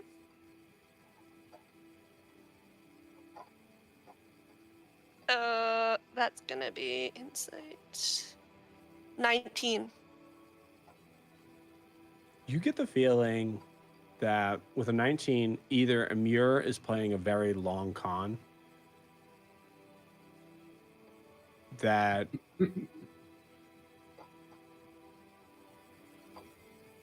doesn't seem to make sense of like flirting with one of these creatures. You get the feeling there is a likelihood. You're about 90% sure this is not Ymir, I think. Okay. I will say, I think if you rolled a nat 20, I would say you're about 90% sure this isn't Ymir. Okay. Siobhan's gonna continue to glare at her, but it's not so much suspicion now. It's more like, this bitch. This bitch. Yeah. That's Dahlia. Listen, I think Gwen finally Dahlia. realizes that this is their option at the moment, and we'll just say, Siobhan saved Alistair's life. We're not leaving her behind. We need a place to go while all of this settles down outside. Roll an insight check. Yeah, okay. 17. 17? Minus 2 is 15. That's amazing. I'm trying to say 17 tonight. That's so good.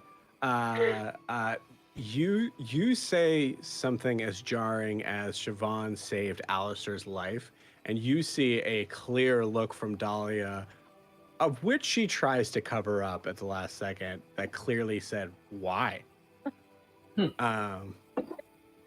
Yeah. Oh, Did I wow, did I notice that? All right, go ahead and roll a perception check, see if you notice it. Or insight. We'll say insight on that. I was only 8. Okay. Did not. I would say like Dahlia's also like Gwen and Dahlia have known each other. Dahlia's pretty much known everyone, probably not Alistair that much. It's obvious that Dahlia most likely went to school with them. Okay. Well, I don't really have a stable because I mean my father's. We'll figure it out when we get there, Dahlia. If you just want to lead the way, we'll follow you. Okay. Yeah. All right. Just make sure when you're there, like when you come, just like take your shoes off if you don't mind. Lead the way, Dahlia. Okay. Okay. We're still working on his manners, Dahlia. I know. Can you? Yeah, I'll lead the way. Come on. You can tell her the things you needed to tell her. We'll stay back like 10 feet, but you guys got to get going. Sounds great. All Cool. right. Dahlia. Nalani is kind of standing off to the side after he lowered his bow, and I want to do a perception check during the interaction between Siobhan and Dahlia, and see if Nalani noticed anything about all of that, like her hands on her dagger, suspicion of her. So you're okay. So you're rolling to see if Siobhan seemed to want to attack Dahlia. Is that what you're asking? You saw the change in my demeanor. the change in her demeanor, the suspicion. Like I'm trying to see if there's that she was suspicious, like when the suspicion arose or why the suspicion. Right? Cool. I'll say that's a pretty low DC, I think, assuming that Siobhan's not really hiding it. No. Yeah. So yeah, go ahead and roll an insight check. Insight. Mm-hmm. That's a dirty 20. Okay, cool. Yeah, absolutely. Yeah, you totally kind of get the read on Siobhan of like Siobhan not trusting someone, and then that someone doing Dahlia doing some sort of action that seemed to relax Siobhan slightly.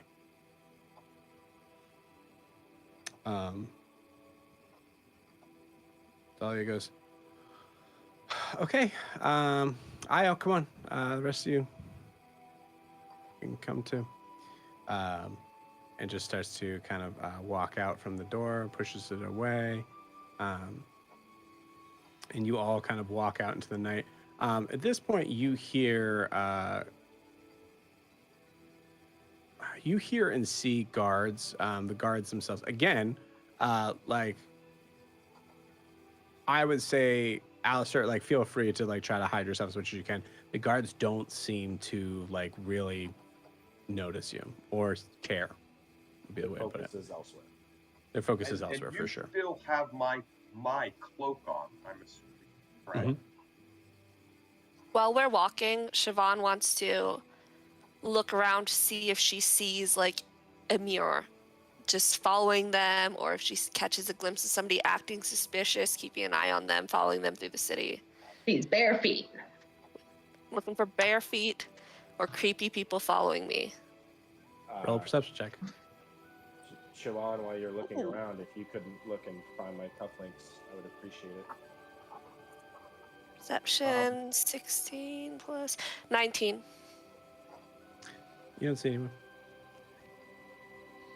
Nolani, being naturally skeptical, is trying to position himself kind of towards the back of the group, keep an eye on Alistair, particularly his arm, and an eye on Siobhan, because, like, she just went crazy running through the streets and ran into him, and he still doesn't understand what that's all about. 100%. So he's like,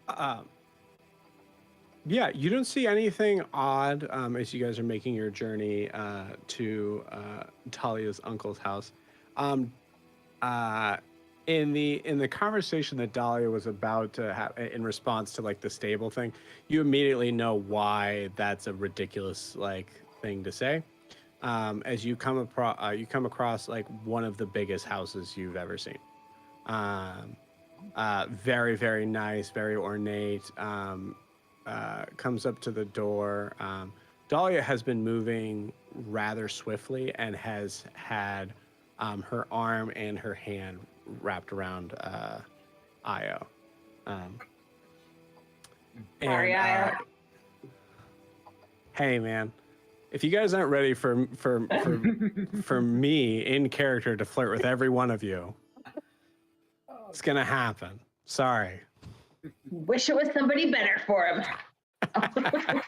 do I still have the mental? Can I talk to him mentally still? I don't know. I think that's Io's thing, so you can find that. Io, go ahead and look that up. Yeah. Oh yeah. I'm checking now. So the question would be like, is it like message where you have to talk to them first and then respond, or is it a extended conversation? I don't think it is. I think that's actually specifically like the sign knife sort of thing that you can have an extended conversation. And I think I just read up on it. Really, I have one creature. So basically, if I ended it with Nilani, I would have and started with Gwen. Right now, I think I have the link with Gwen. Okay. At the moment. Okay. Cool. But it does hold? Lasts for 3 minutes, so no, it would have probably ended by now. Okay, cool. Oh, definitely would have ended by now. Yep. All right. So as you guys come up to this house, you hear Dahlia does not knock. Dahlia just starts screaming, "Let me in! Let me in!" And at this point, I mean, it's like, it might be 1 o'clock in the morning. It's pretty close to midnight at least. The door opens. You see a gnomish, like, slightly rotund, bald, very, very, like a big kind of bulb on his nose. Man answers the door. Yes. Oh. Mrs. Dahlia, it's good to see you. Come in.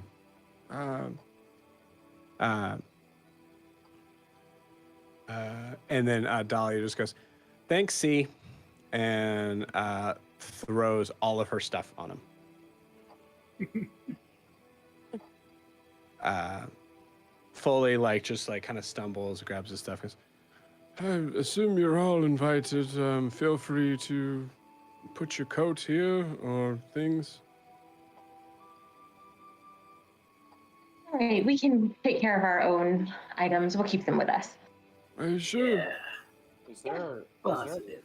is there a Thank you. library in this house? A library? Yeah, a library. Yes, it's most likely off limits to. I don't know. Just someplace comfortable to sit would be fine. Yes. There's a smoking room. That would be great. And I take off the cloak that Nalani gave me and throw it on top of the cloaks. And I take my cloak from the top of the pile and take it back myself Yeah. Oh, okay. while Well, glaring at him. fantastic. We would have given it back.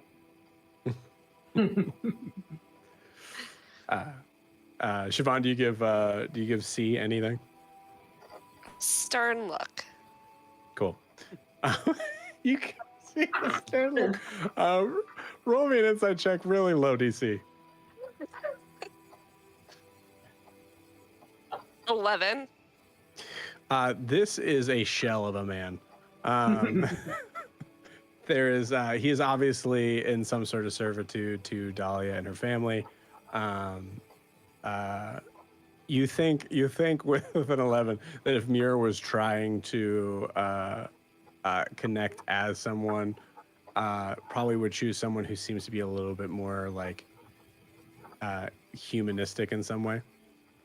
Would try harder, I guess is the way of like saying, yeah. Yeah. I continue to glare at the back of Dahlia's head, thinking what a spoiled princess she is. Absolutely. Dahlia kind of goes, "Come on, guys," and then you come to this room that does have a bookcase in it, as every rich person's house has a bookcase in every room, right? You see this very like very over the top like gold filigree over every like section of this bookcase. Alistair, you look at the books. For the sake of time, I will tell you that they're all like, none of them are books that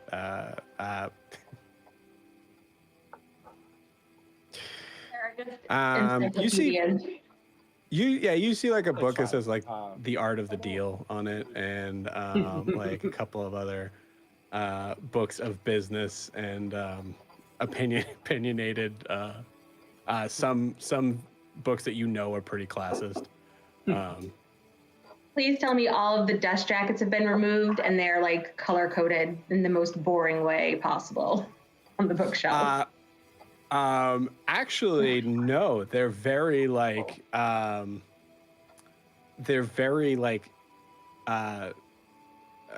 of them have been color coded at all. I will say they're probably in some sort of like version of an alphabetical order, but you I think you get the feeling that C does things that he probably knows the family would notice, and the fact that the bookshelf hasn't seemed to be taken care of tells you that most likely they're not reading these books.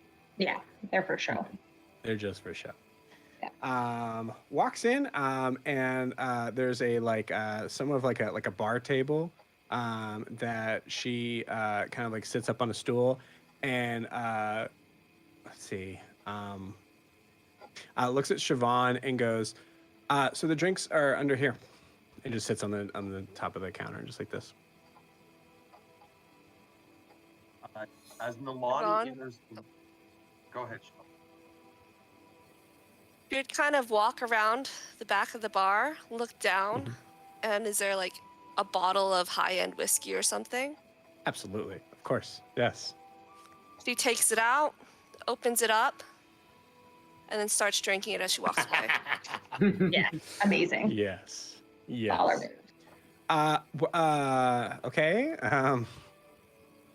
That's what you meant for her to do, right? No, I meant for her to be like play barkeep. But what? But why would you want her to do that? She's a guest, Alistair, ain't she? Alistair, you're good at like staying in like one place. Can you grab the drinks for us? He'll sit down and pull a bottle of his own out from his bag of green liquor and start setting up for a ritual. Fantastic. Siobhan, you still have the crystal pearl? Yep, she hands them to you as she continues to drink, trying to calm her nerves. Oh Jesus. Okay, get out of my way. And does the like halfling like moves through you? Okay. Takes all all these things, and it is a full smorgasbord of different liquors. She goes, okay, Io, you're up first. What would you like? Let's go. Oh man, it's been a hells of a day, girl. So, Bloody Mary. Okay, you got it. And just starts to. I'm gonna roll a check to see. Oh wow. Fully makes a gin and tonic. Or actually, I'm sorry, it's Dahlia. It would be a sex on the beach. No. Well, all right, good enough.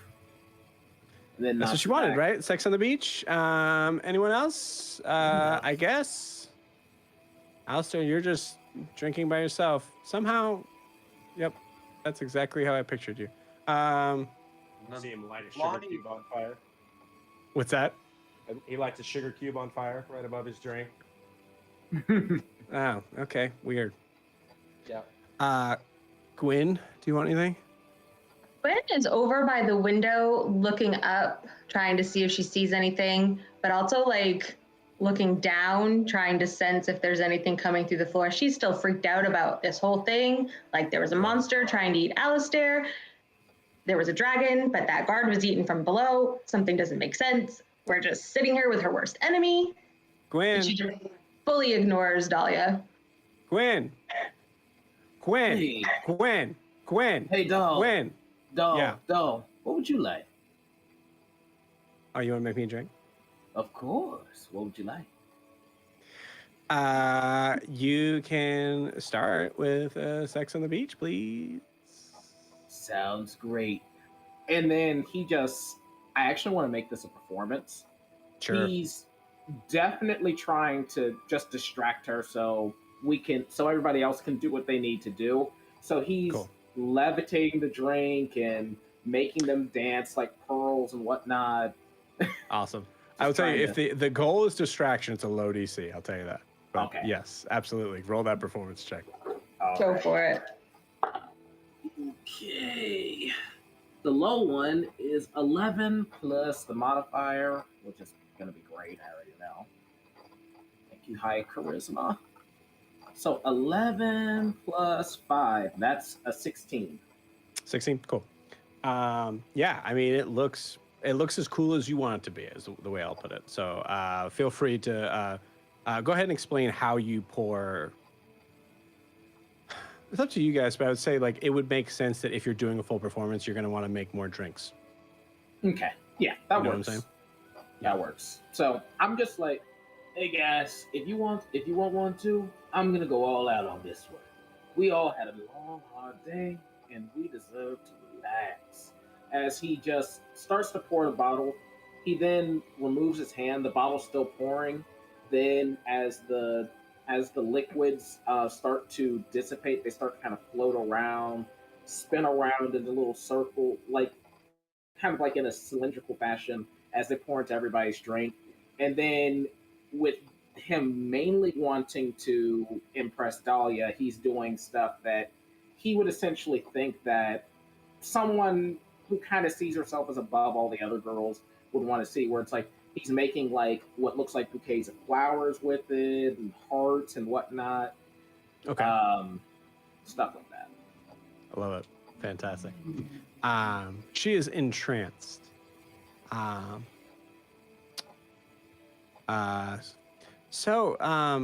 where have you been all this time? Well, first place I was in this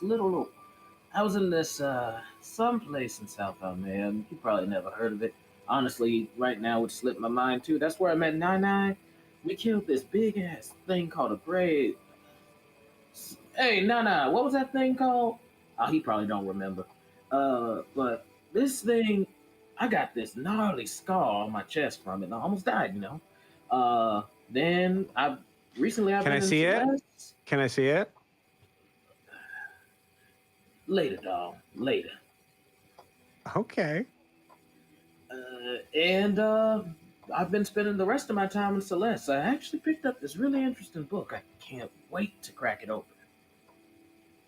But what you been up to? Oh, well, shoots a very nasty look at Gwen. Well, I had a couple ideas of what I was going to be doing after school, to be honest with you, I think I just kind of made a decision that I was going to just try to, spend a year abroad. So oh shit, the DM doesn't remember the name of the town. That's not good. I'm going to say when she says decided to spend a year abroad, despite her distraction and general not feeling great, Gwen cannot help but snicker at that. Like that is code for could not get a job or good position, and so is spending a year abroad. Yep. Do you want to let the players know what happened? Because you have it marked on there. Yeah, I feel like probably Alistair and Io would know that Gwen maybe had something to do with that. Maybe just a little bit. So I went off and I went through the desert with a few friends. It was pretty fun. We had a blast. And then we spent some time at Azumare. Have you been there? Not yet. What's it like? It's crazy. Like it would blow your mind. Have you seen my head? It takes a lot to blow my mind. Just saying. We'll see. Okay. You're on that bit. Continues to drink. Go ahead. Yeah. Please continue. I will stop the NPC-ness. I would say it's been about 10 minutes at this point because they've been doing their drinks, they're talking. Throughout that time, I think I've been kind of slowly bringing everyone closer to me. And I think probably about 10 minutes and 45 seconds into this drink that I've poured myself, I'll walk over, and throughout this, you'll see that I've kind of reached and grabbed threads of magic from every person around me, and they're just kind of shooting up a little bit. I'll reach over to Io, put my hand on his shoulder, and pull him back towards me, and then kind of weave his being into the thread I'm making. And I'll take my cane and kind of push on Dahlia's chest, kind of push her backwards a little bit. Okay. Yeah. What are you doing, weirdo? And then I'll take a step back, and you'll see Tiny Hut just form over all of us with her outside of it, with just a solid black outer casing. We'll see her. She can't see us. Okay. Yeah. I think Nalani leans into Io and he's like, what's going on? You're gonna love this. I'm gonna leave. Al can explain it. Hey, you wanted to learn about magic, right? Experience is the best teacher. That's all I'm saying. Here, have a drink. And then I just nudge the drink towards him. Come on, man. Just take a swig. Nalani just drinks it all. Doesn't even know what it is. Just Nalani, make a Constitution saving throw. 18 plus 2. Dirty 20. Cool. Dirty 20. What is the drink, Io? Was it the Sex on the Beach? Sex on the Beach with a little IO flavor. We're gonna call it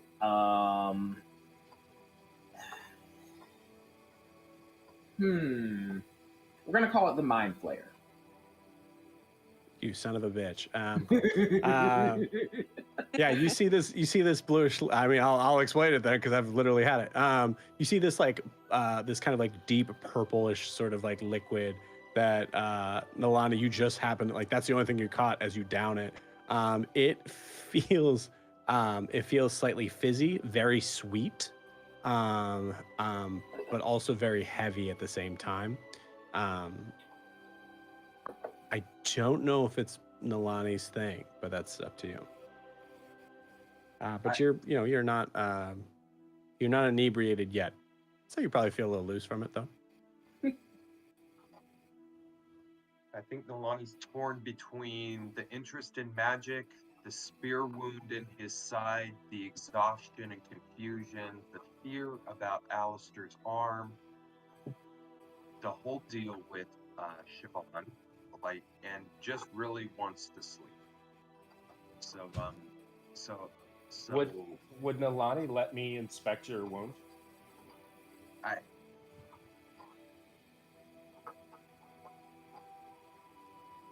I'll try. I'll try and go in and kind of. I think he'll look at Io for assurance, and he'll pull slightly away, look at Io for assurance.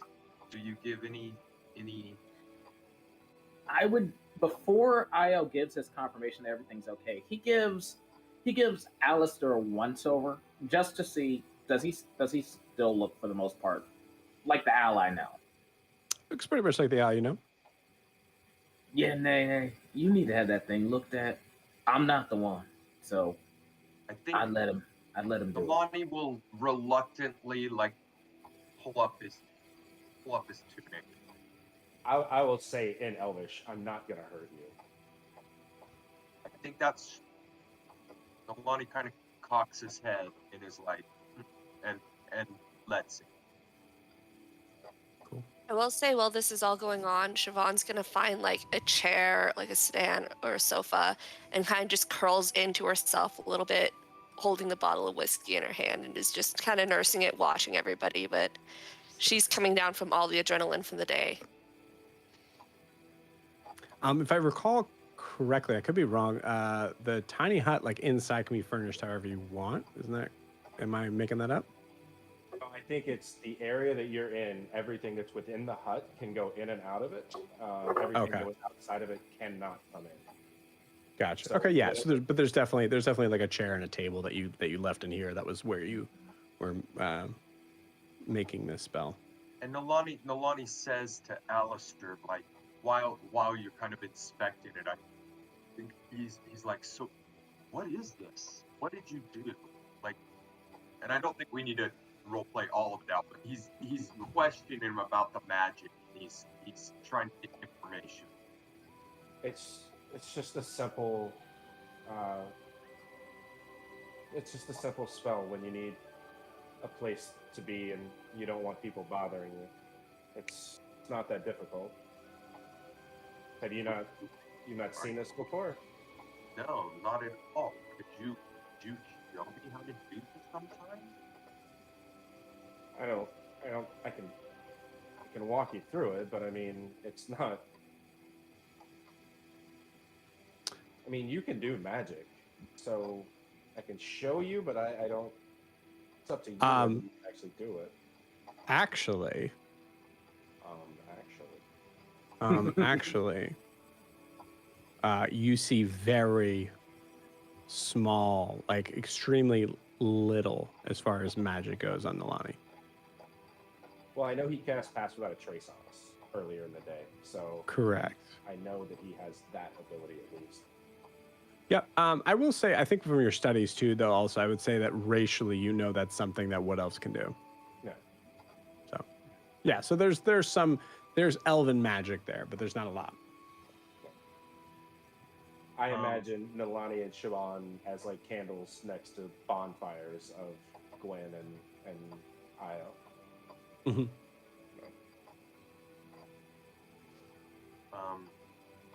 So I think that's kind of the first not cold interaction Nalani's had with Alistair.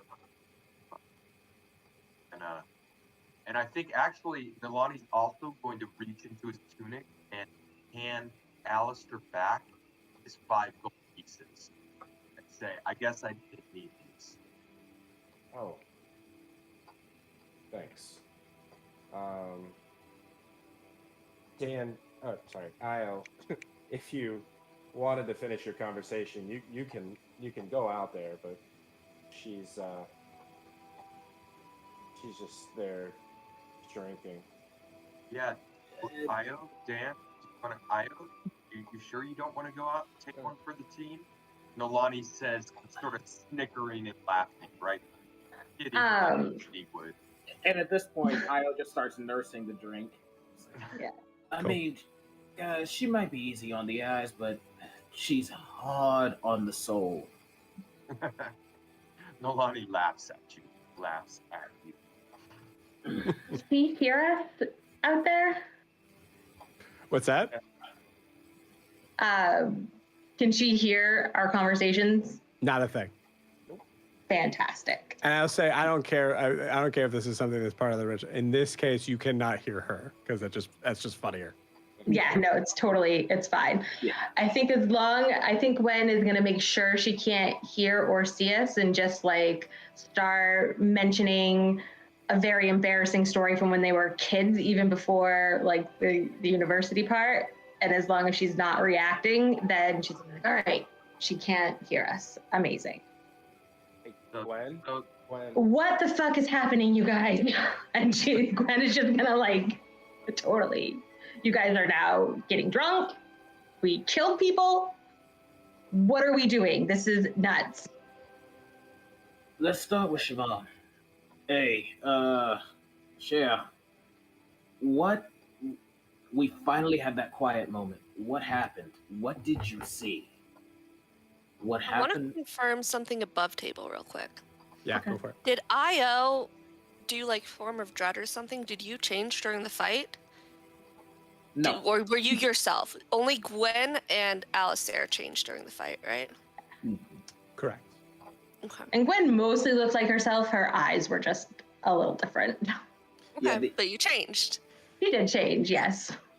I think Io only- did have magic, but I think it was mostly Yeah. coming from hands, right? Yeah. Right, Yeah. yeah. Whenever Io casts a spell, if you notice the eyeballs on his arm, they tend to light up.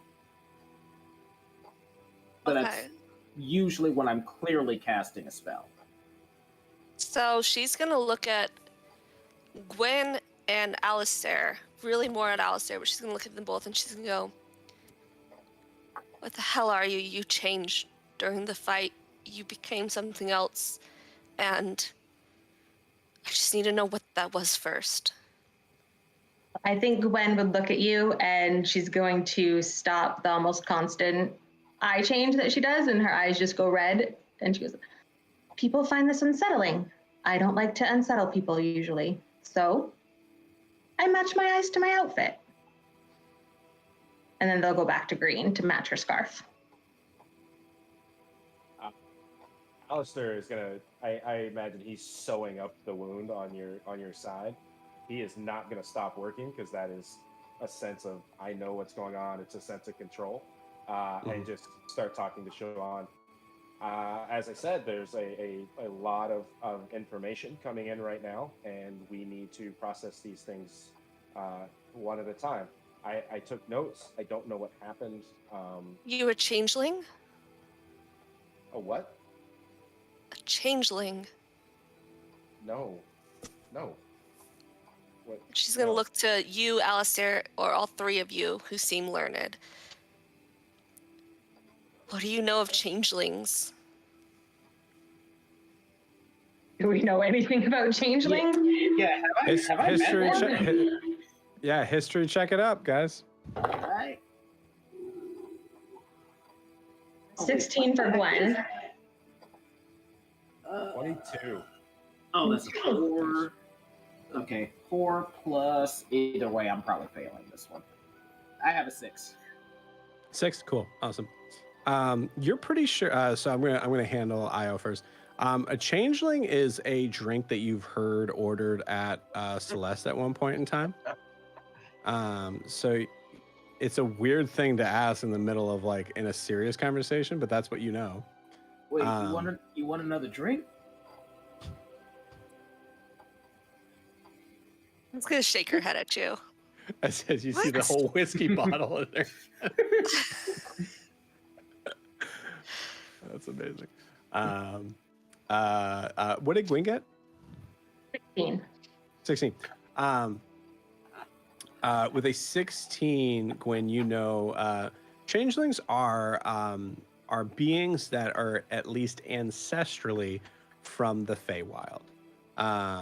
They are extremely hard to pin down as they have an ability to change shape at will.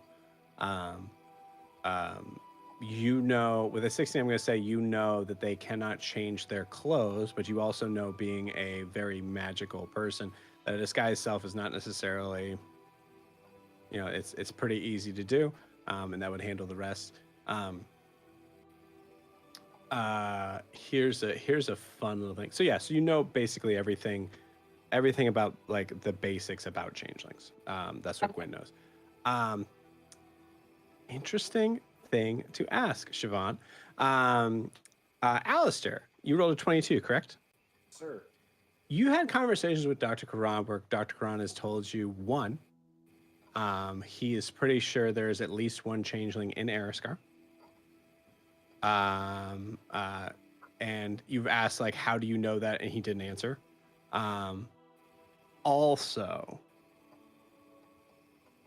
He also tells you that he for sure knows that there's one in Dare's Wharf.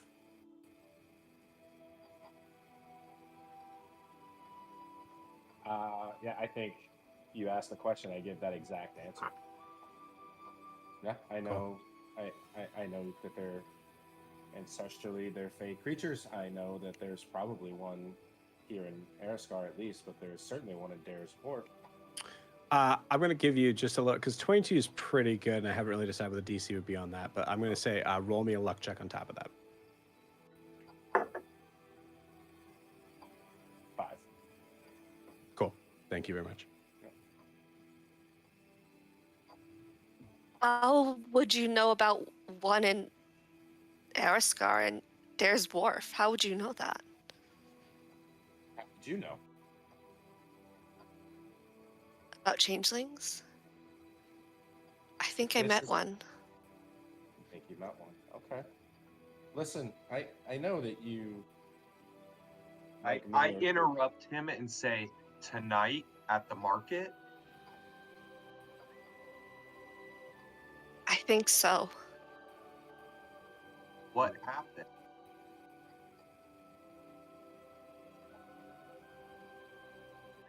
I was so caught up in following a lead that I let myself get led away by somebody who was Remy, but they weren't Remy. And if I was just had my head on my ass, I would have noticed that there was something wrong. And I let myself get cornered, and then they changed, and they took the cufflinks. I think they knew about you, Alistair, and the doctor, and he knew. I don't know what's going on, why he's hunting But he's dangerous, and I think you're in danger, Alistair. So, So that's why you were afraid of everybody. You didn't know if they were who I they think he appeared did to be. something to me. I don't know what happened to me after that. yeah, you definitely were a force to be reckoned with. We'll say that. So, what did this thing look like? He looked like Remy. You know Remy. But then his face changed to this big toothless grin and these deep eyes and long spindly fingers. He was Vampire? shoeless. He was wrong. He was Why a were you in the monster. market? That don't sound like no person to me. Does enough about her description match what Gwen saw in Dr. Cran's book? I would say so. He's definitely connected to Dr. Cran. That sounds exactly like the creature I saw him meeting when I went into his book. He did not like him. He was frightened of him, I think. Frightened? Why would? In what way? I don't know. In a way that he didn't want to make any deals with him, aside from Why? straightforward Why wouldn't he want to make exchange of deals money. with him? No. He asked for something that the doctor wouldn't give it. What? You said he wanted Alistair. Could it have been Alistair? That would make a lot of sense. You and Doc were close. Why would that make sense? No, it's I don't know if it was Alistair. I think we might be jumping to conclusions that aren't there to make. I just know that Dr. Karan did not want to trade anything but money for what this guy was giving him. Why can't we make deals? What's wrong with deals? I'm going to assume deals are bad if they're not just straightforward. Did you make a deal with him, Stefan? I mean, you're clearly terrified of him. Is that I something mean- you'd want to make a deal with? Can I roll an observation on when she said, "Did you make deals?" Can Nalani tell in her face whether she made a deal? I would say let's allow the role play to handle Okay. that. I think Gwen is going to look at Chiffon and just say, sometimes if you're offered something and you make a deal and you can't follow through, bad things could happen. That's true of just mundane things. And this creature does not seem mundane. So I think you can extrapolate from that making a deal is not great. What if bad things will happen either way and making a deal can save someone's life? Well, then I think sometimes you gotta take your own destiny into your own hands. Flip that deal on its head and make sure you come out on top. Stack the deck, as it were. What if that's not possible? Crazier things have happened. Alistair, I'm sorry. He took the cufflinks. I couldn't stop him.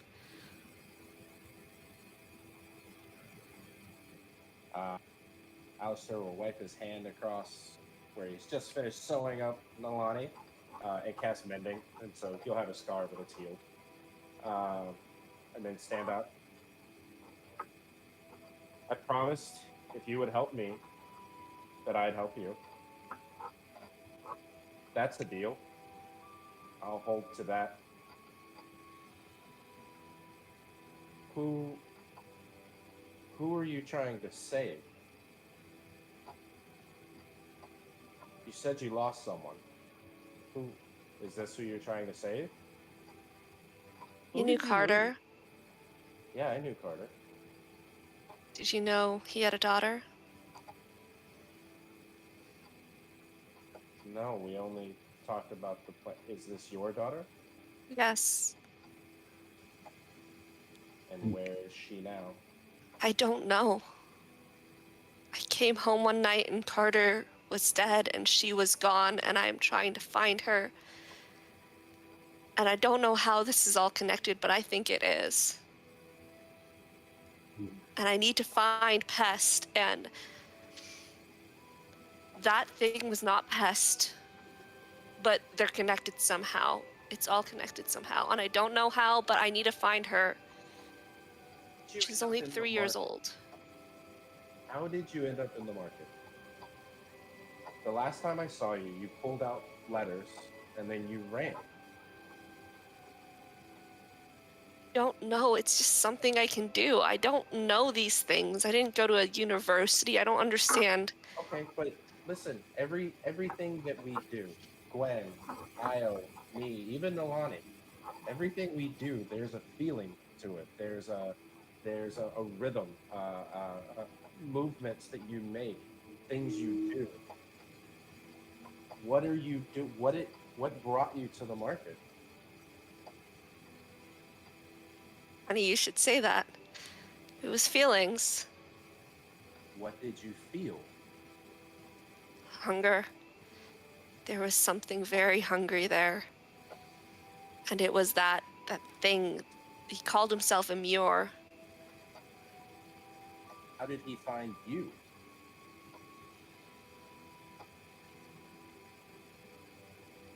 I pulled out my daughter's doll, and I think he sensed that.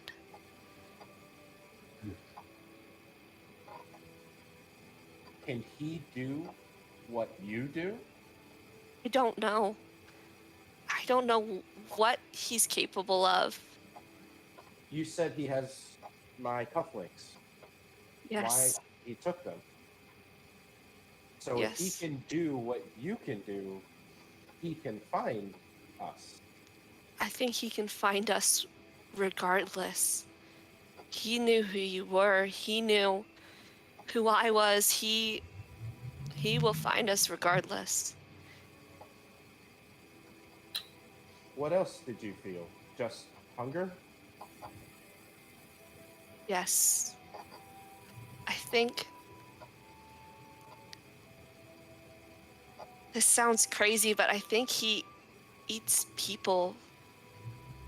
He was Why? talking about hunting you. The thrill of the hunt. Why? What makes you think he eats people? He was eating this meat, and he said something along the lines of the butcher procures it just for him. And then when I came out of the alley, that butcher was not the same man who was standing there before. I think he was a changeling too. I'm not sure. I don't really understand what's going on with all of this, or what they are, what they're capable of, but that was not the same person. And that he ate that meat raw while he spoke about hunting.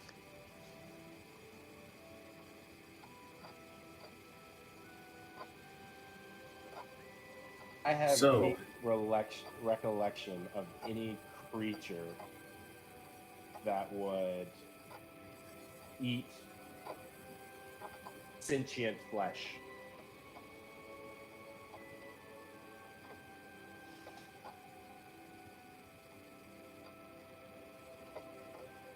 I mean, short Yes. answer, yes. Right, but or is this a unique creature that would not be in books and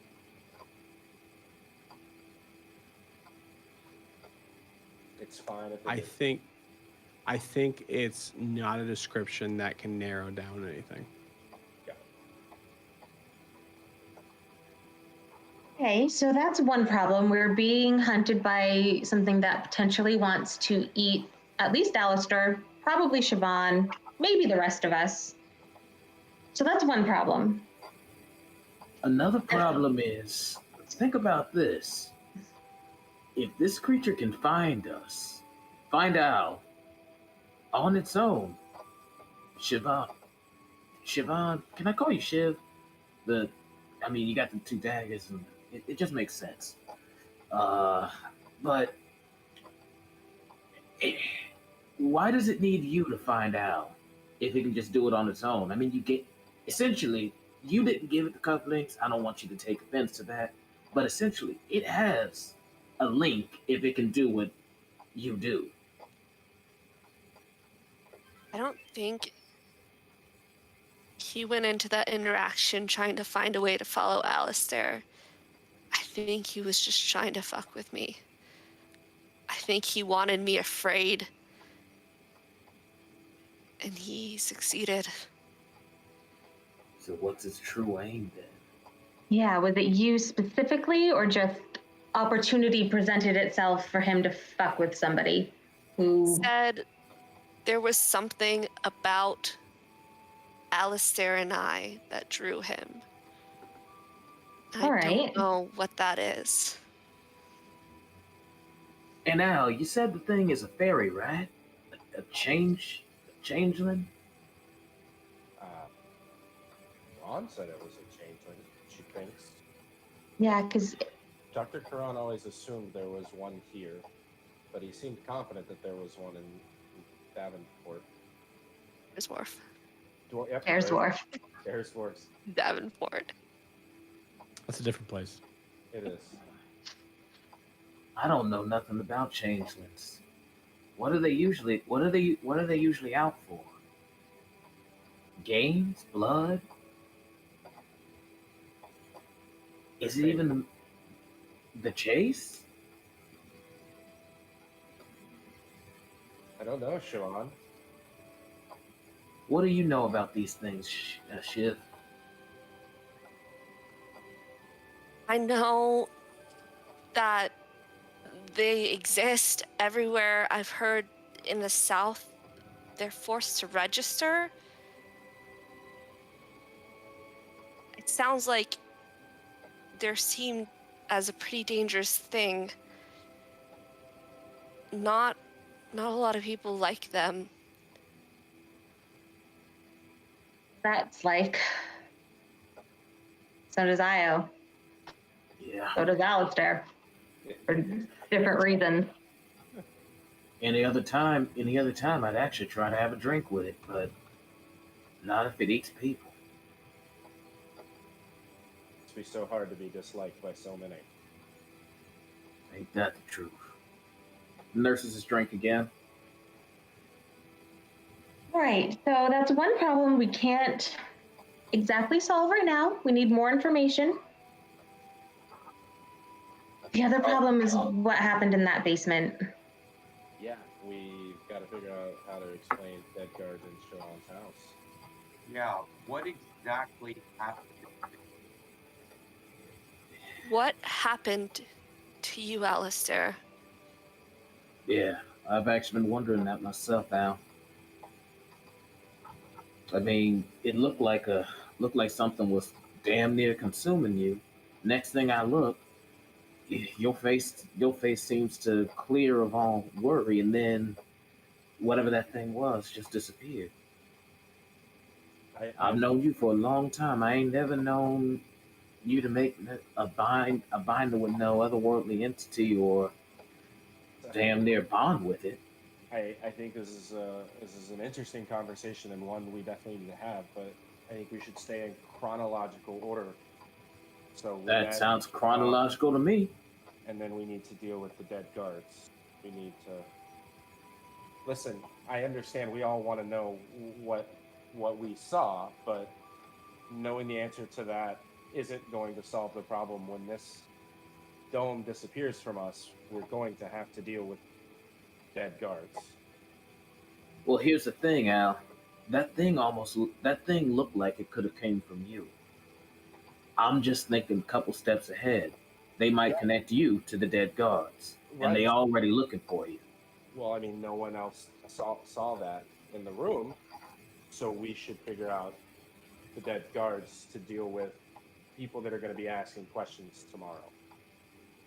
There are questions that can absolutely wait right now, and I think this is not one of them. We need to figure out what we did with the guards, or what anyone did with the guards.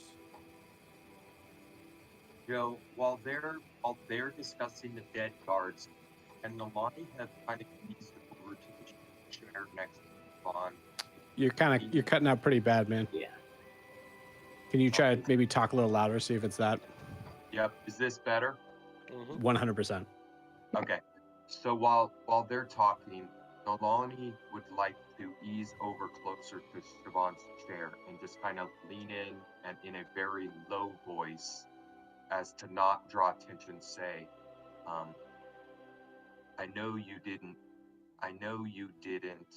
tell the entire truth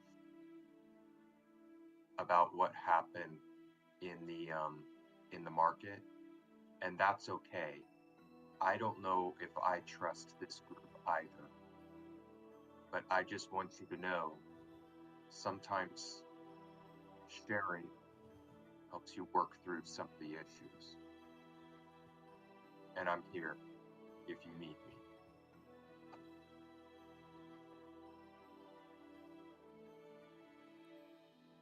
I'll can look at him closely and then look back at the group.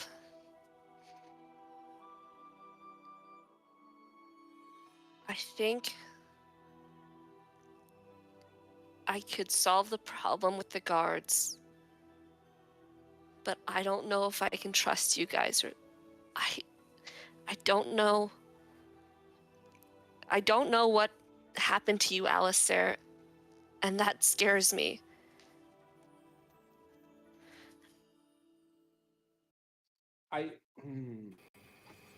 I'm working through that right now. I have not had a chance to look at my notes.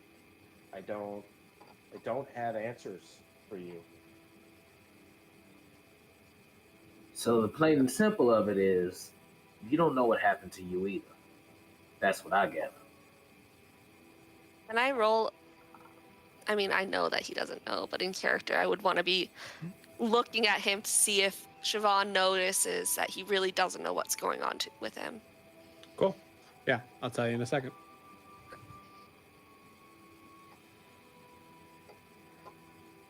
You want me to roll for it? Okay. Cool.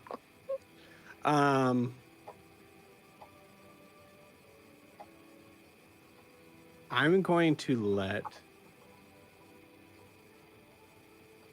Clinton take over what happens. You don't change, but I think you do feel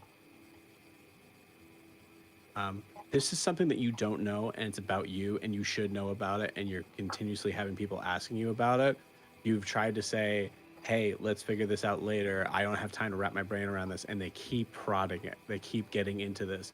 It's not like you didn't want to know what this was. If you knew what it was, you'd immediately tell them. Why do they keep pushing you on this? So the last time you guys asked, Alistair whips his cane out. Sorry, Dahlia. Let's see. That hits, Dahlia. Sorry. That was an 18. Yeah, that hits for sure. Yeah. Rolled a nat 1. Dahlia is fully unconscious. Very low. Good thing it's behind me. That's amazing. Yeah, so it's gone, and I think in somewhere, I don't know really how to, between a shriek and a low growl, just, I don't know what happened. I have not had any time to review my notes. It's never happened before. We need to solve the problems that we can solve right now. I promised you I would help you. If you want the help, then let's figure out a plan that we can do that. Otherwise, we can end this contract now and everyone can go on their own way. Seeing that reaction and the amount of anger behind it, I think, and probably confusion too. Is that what I'm getting as well? Well, here's the thing. There's that, right? Everything that was said. You also see let's have some fun with this. Alistair, roll me a D100, please. Pulled those out tonight just for this.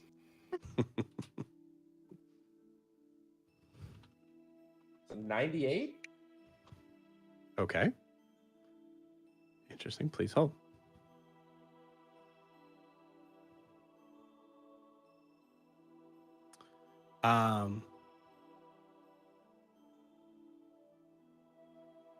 You see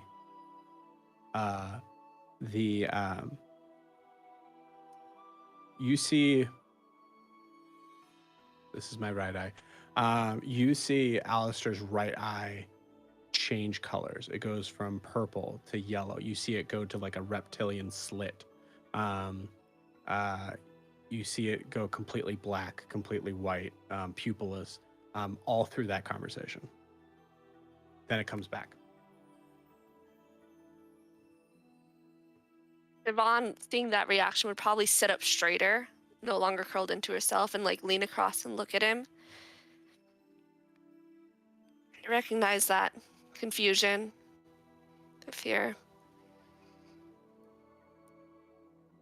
I know what you're going through, and I'm kind of stuck in this anyways. She's gonna look at Gwen now and say, I did make a deal with that thing.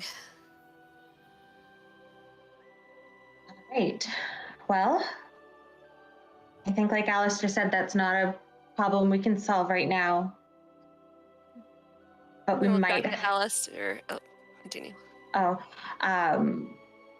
there's nothing we can do to change what happened to the guards.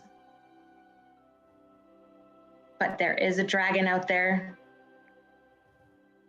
We can maybe use that to frame the situation slightly different than it was. Yvonne's gonna look back at Alistair and say, I made a deal to save your life from that thing. And that thing threatened me and what little I have left. And that pisses me off. And I may have a way to frame what happened in the house on him, but I don't know how well it's gonna work. But we could try. We need to be able to move freely around this city. What we would need to clear your name, we could clear your name. But we would need you home, we would need your alibi, and we could clear your name, and then we could move out the city freely. I could clear your name. Then do that. And then we can solve the rest of our problems. But we would need you home. It would need to look like you never left, that you never broke your house arrest.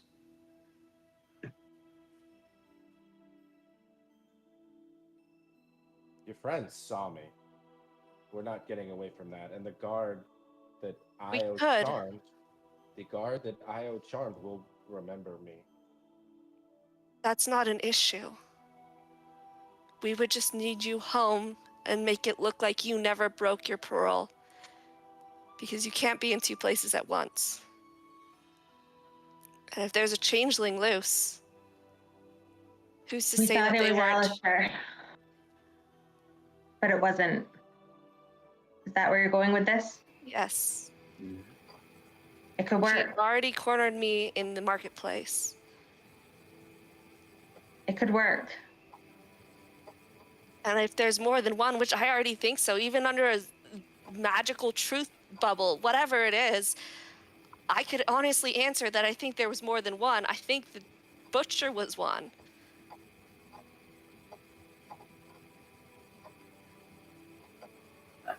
I say we try it. We don't have many other options. Truly, we don't. Soon do we need to get back to my house? Why not now? Because we're safe in here for the next 7 hours and 30 minutes. Good point.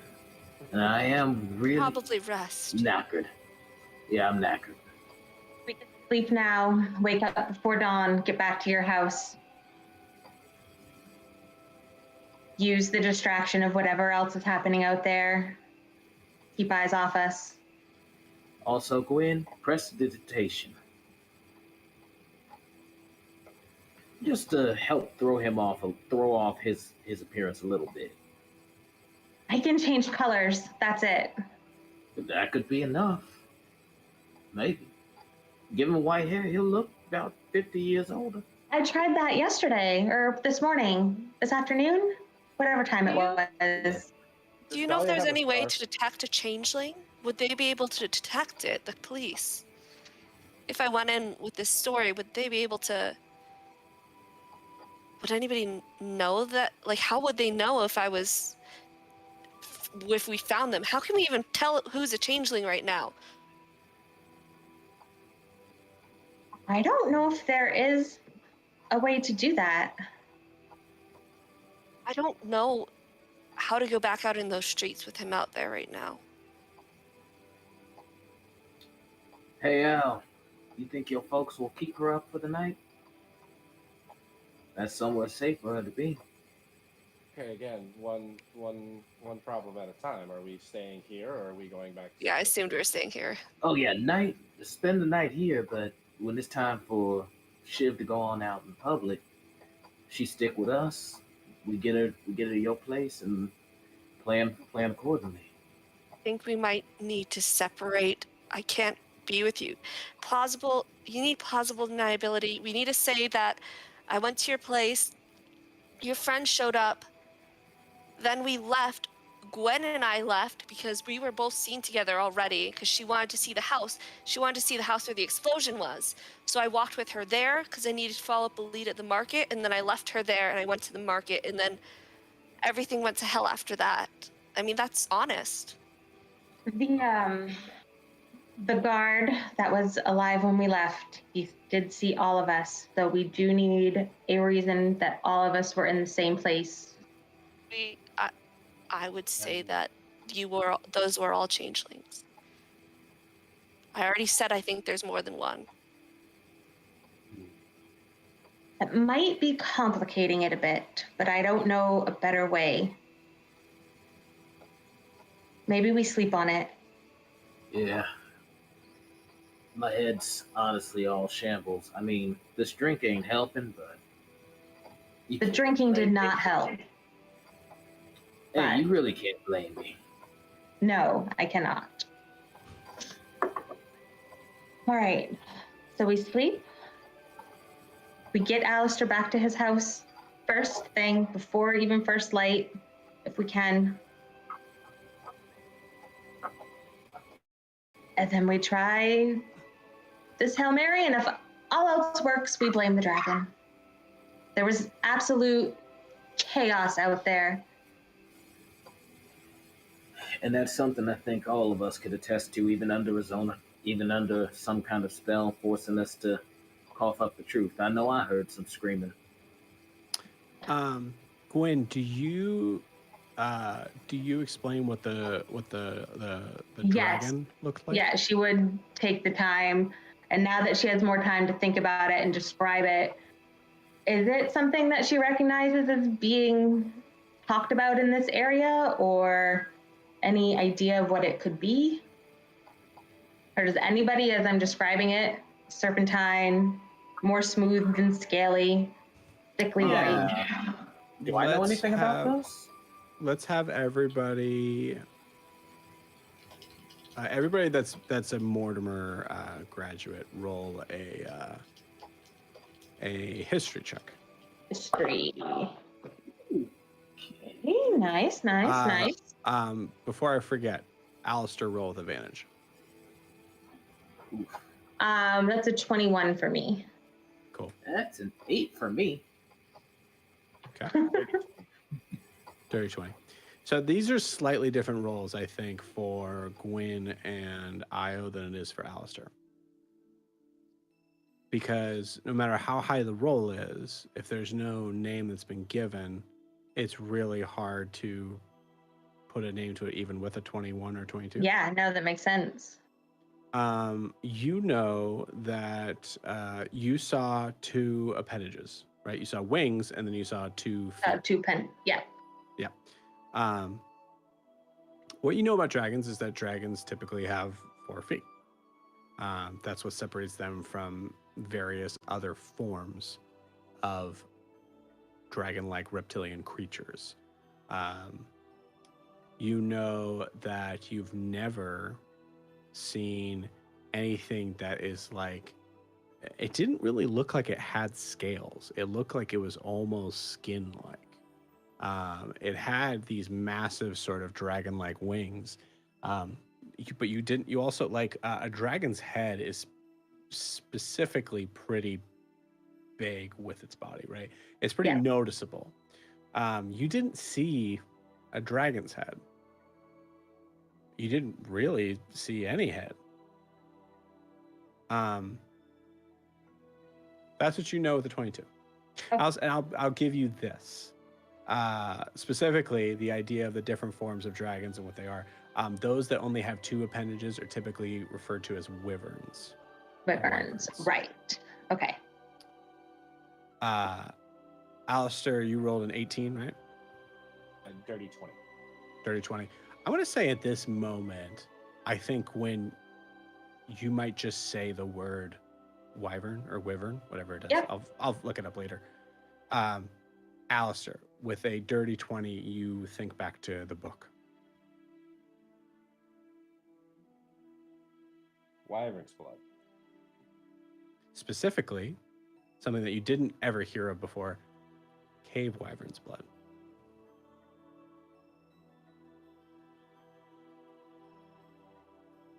Cave wyvern.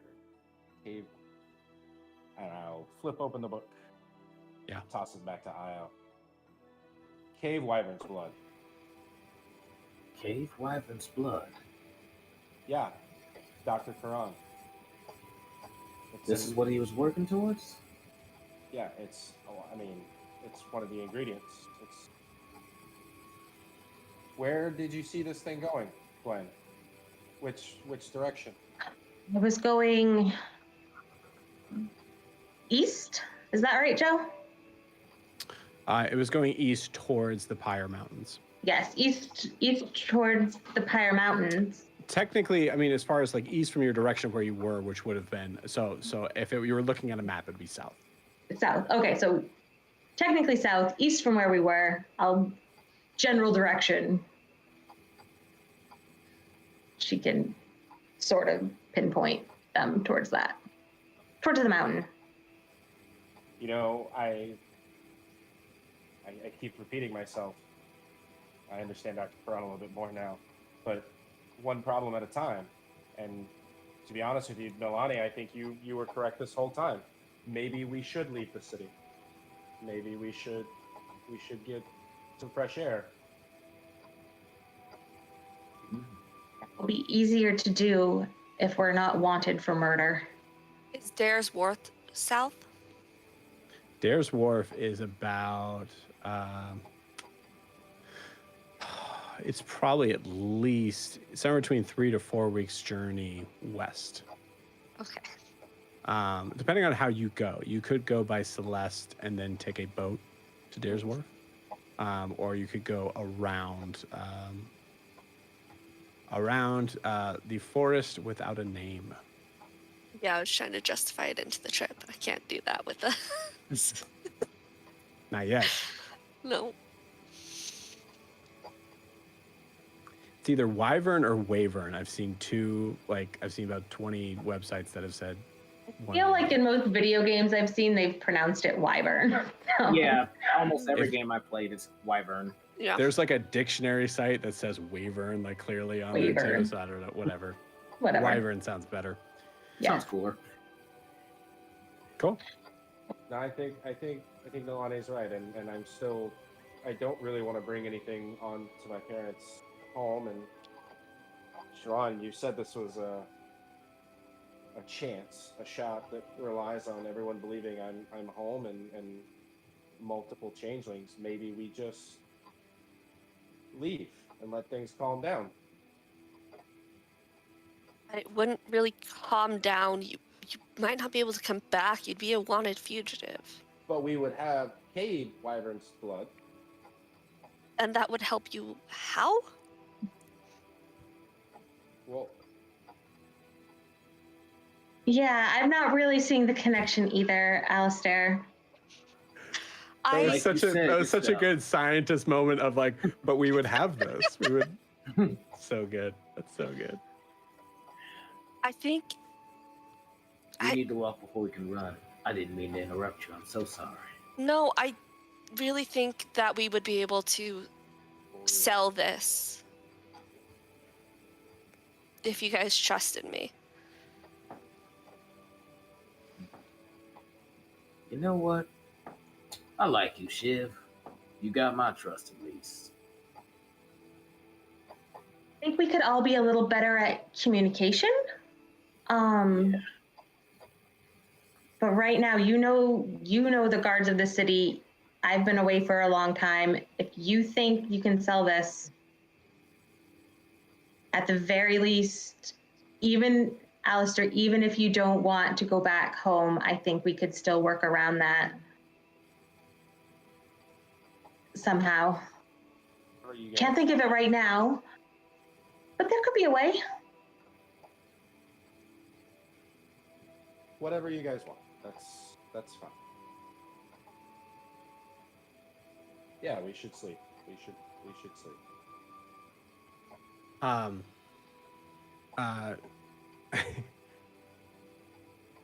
Okay, hold on, wait. I'm sorry. Let me check one thing.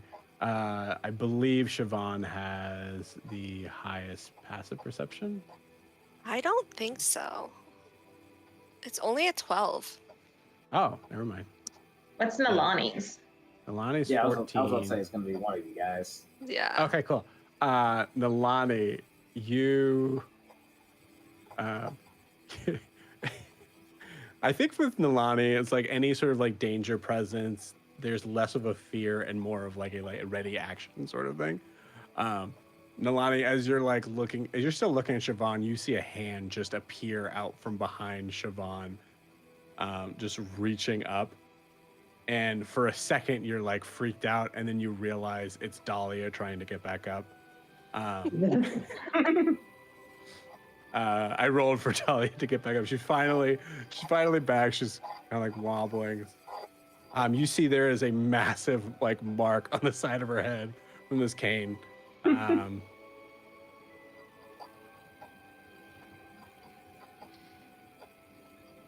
think Siobhan just basically sees Nalani's eyes get super big and him reach for his bow, and then slowly kind of relax, right? And as his eyes kind of back down just to normal, and probably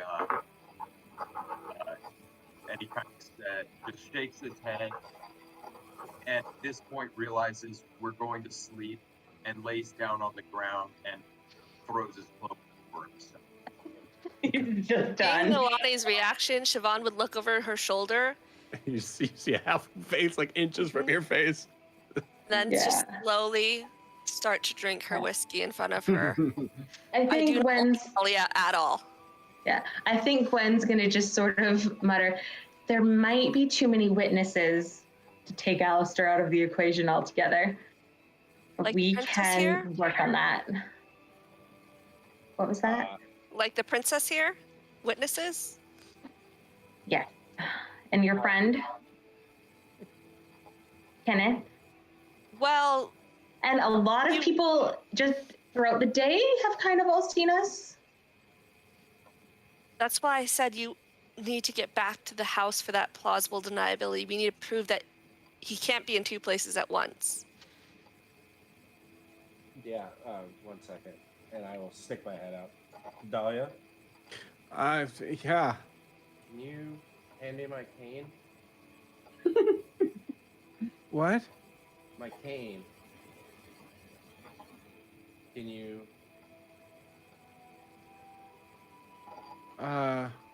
Yeah. Okay. Starts to kind of meander over, grabs the cane, kind of brings it over. Yeah, this alcohol's got like a kick to it, right? Yeah. And I'm I gonna fell in my grab- head. Yeah, and when I grab the cane, I'm gonna pull her right close to my face. Okay.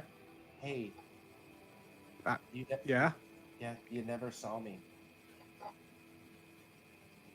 What? You didn't see me. And then I will just slowly fade back down. She can't follow. Her face might get pressed up against it, but she can't follow. Yeah, just Yep. straight. Fantastic. Cool. To be clear, the only thing I will say is that, like, as silly as Dahlia is, Dahlia also is a graduate of Mortimer Lewis. So, like, things like Yeah. Tiny Hut may be. But I will say with that, she kind of, like, her eyes are wide and she's. And then walks off. Yeah. And you all try to go to sleep as best you can.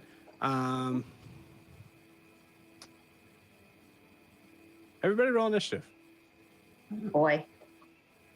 I don't like Please. that. Please. Oh God. I rolled a natural 1, so a 2. Cool. 23. Cool. I'm an 8. Cool. 9. 30, 20. Cool. All right. 23.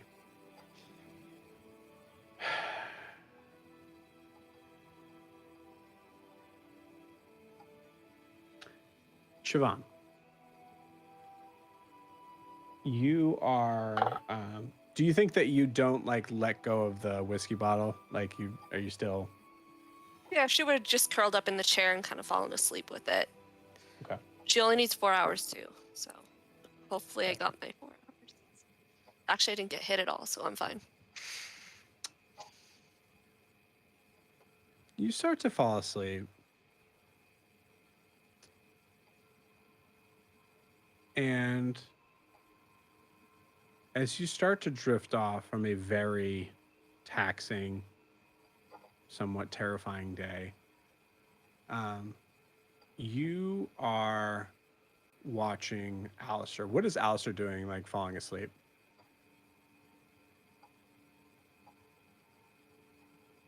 I think, full disclosure, however this night goes, he'll lay over on his side, start off by reading his book, and then he's probably going to start crying.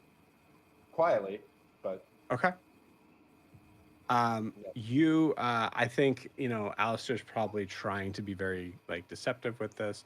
You are kind of in a state where you most likely had your eyes closed. Siobhan, you had your eyes closed for a long enough time that Alistair could assume that you're sleeping. You see Alistair kind of bent over the desk, crying slightly. And you see a shadow start to form behind his back as it gets taller and taller and almost seems to kind of loom almost at a completely 45-degree angle over him.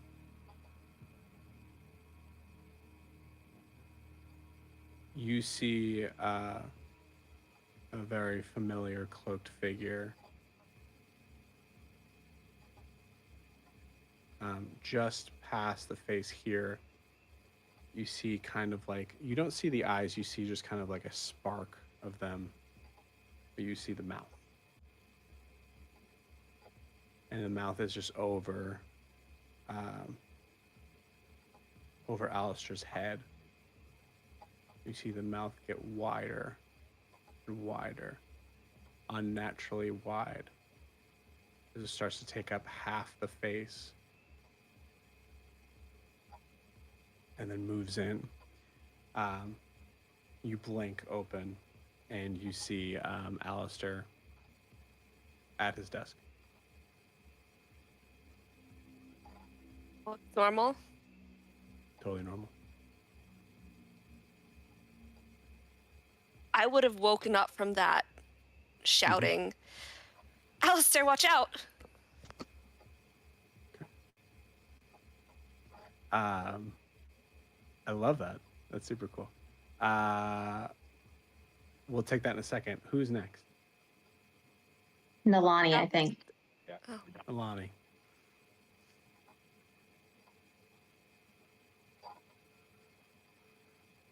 Nalani, you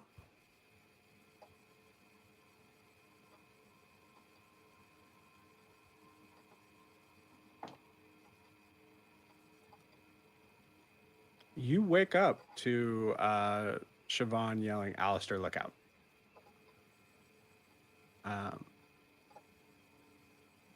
That's all for Nalani. Who's next? I had an 8, so I believe I'm next. Okay, cool. Io, you how does Io falling asleep? In this case, Io would have been trying to escape, so he's been trying to find every excuse to look inside the book he picked up from the pirate dude. So he would have been using that as kind of a way to go to sleep while periodically nursing his drink. So he probably would have the drink in one hand and the book kind of in the other as he's nodding off. Okay, cool.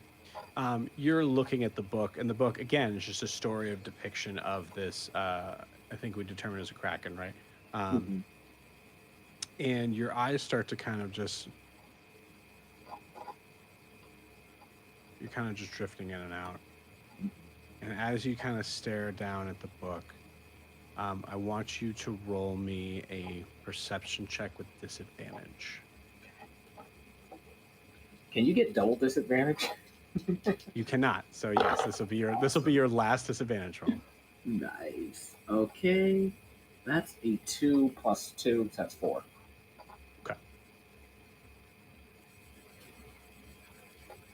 1 second.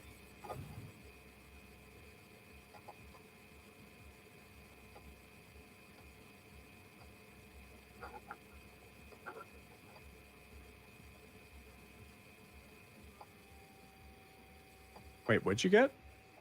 Oh wait, 1 second. I have a 2, and then my perception modifier is I think it's a plus 2, so it's not going to be high at all. Okay. Cool. Oh, it's 5, but that's not 5. much better. All right.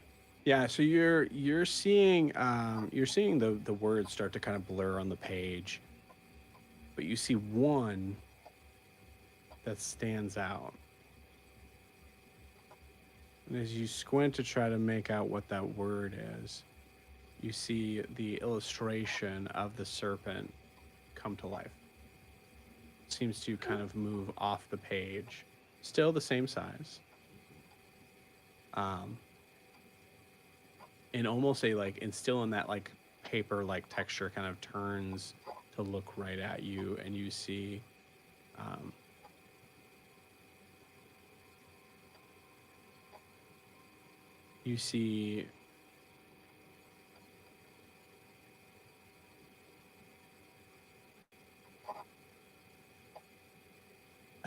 trying to think of how to be able to,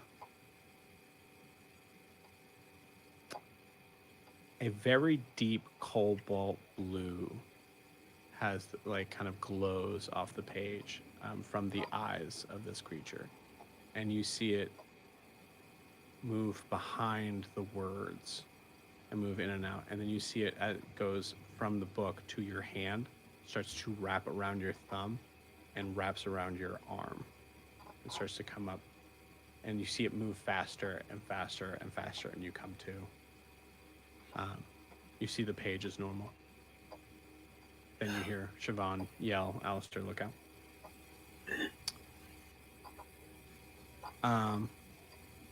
Gwen, I believe you're last, right? I think it would be last. Oh, wait, we missed. Do we have Alistair first? Dang it. I wasn't sure if he was in this, so. Yeah, I gotta start writing this down. My bad, guys. Cool. Alistair. Explain to me what's going on with Alistair right now.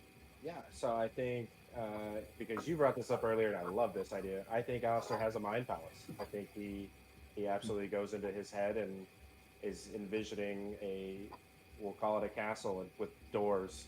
And so I think after he reread his notes, he took a moment of pittiness, realizing that the world outside of his lab and his classrooms is very different and uncontrolled, which he's not used to.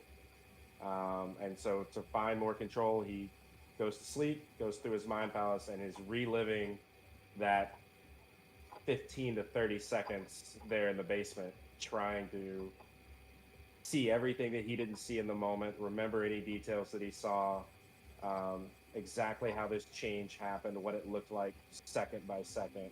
I think he's reliving every moment of that, trying to figure out what happened. Okay, cool.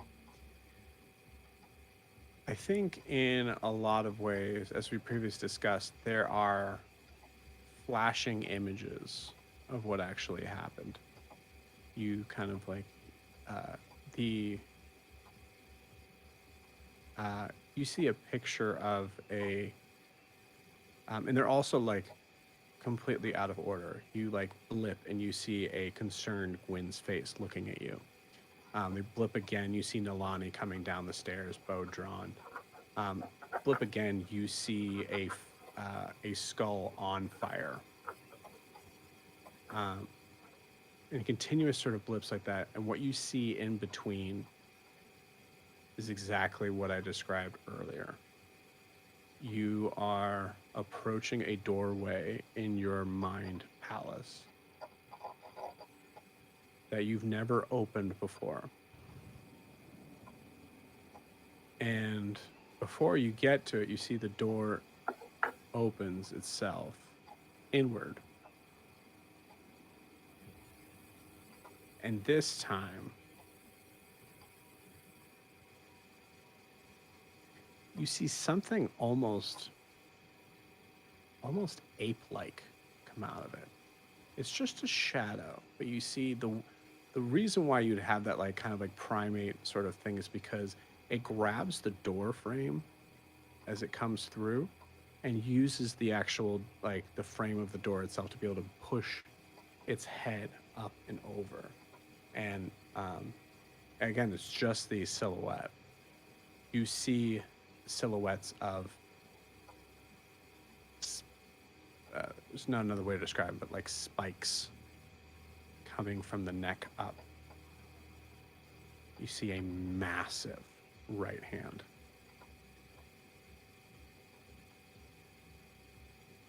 And as this being gets closer, you feel the area around you shrink, like in full scary movie effect, right?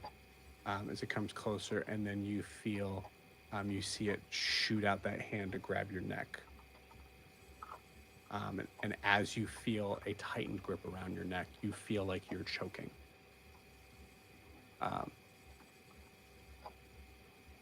And almost as if it was a saving grace, you hear a shout that is, Alistair, look out! You come back.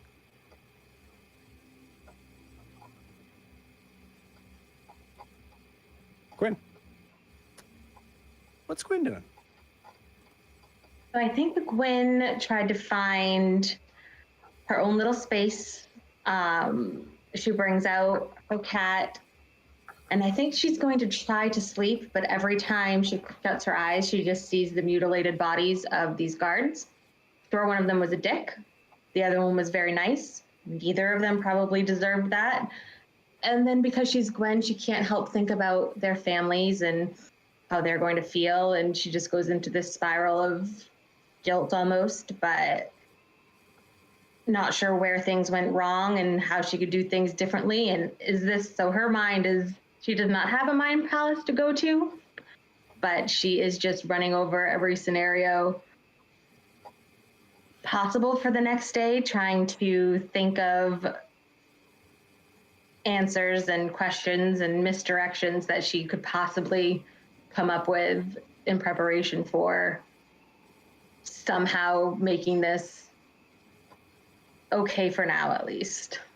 So she is not very restful. Cool. I love that. Houston, right? Mm-hmm. You see Houston sort of in a very like cat-like way. You want to snuggle something right when Houston doesn't want to be snuggled. Mm-hmm. Yep. So you see Houston kind of jumps up on the table and is just like looking at you, just staring at you. Does it have 3 eyes? Is that canon? Yes, and Cool. tail kind of forks out. I love it. Super. Yeah. You see it just staring at you. Yeah, she doesn't force her attention on him or anything. But she would just, I think she would really try to sleep, close her eyes, but just be completely unsuccessful, imagining everything possible, social scenario for the next day, just over and over and over again, uselessly. Cool. Where's your knapsack? Probably using it as a pillow. In that student used to sleeping wherever you can get a nap sort of way. Awesome. You see Houston finally settle down and start to kind of like snuggle up close to your head so that it's like it's breathing. It's like little cat breath on your face. Yeah. Yeah. Perfect. It's impossible to sleep with that going on, even as how tired you are. What do you do? I think I just open my eyes and just stare at the cat. Now you want pets. And I'll just sort of start giving scritches where I know he likes the scritches. This Cool. is a sort of sign that that's what he wants. And it's soothing in its own way, so. You do the cat. You see Houston as you kind of like scratch in a certain area. You see the cat kind of do its full stretch out,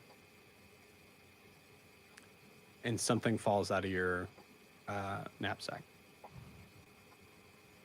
I look to see what it was. Cool. You hear a thud on the ground, and you go and you look, and you see that it is. I kind of picture this as your journal, but we can retcon that if you want. Definitely has one. So your journal kind of flies open. And you see it fall on the page that says, I met someone very interesting today. And you see these black, beady eyes take some of the font of those words, like it appears like from like pulling like a B and a D and like things like that, and all of a sudden just kind of opens up into these like big kind of animal-like eyes that blink at you. You know who this is. Okay, who is it? This is the librarian. Okay. Yeah.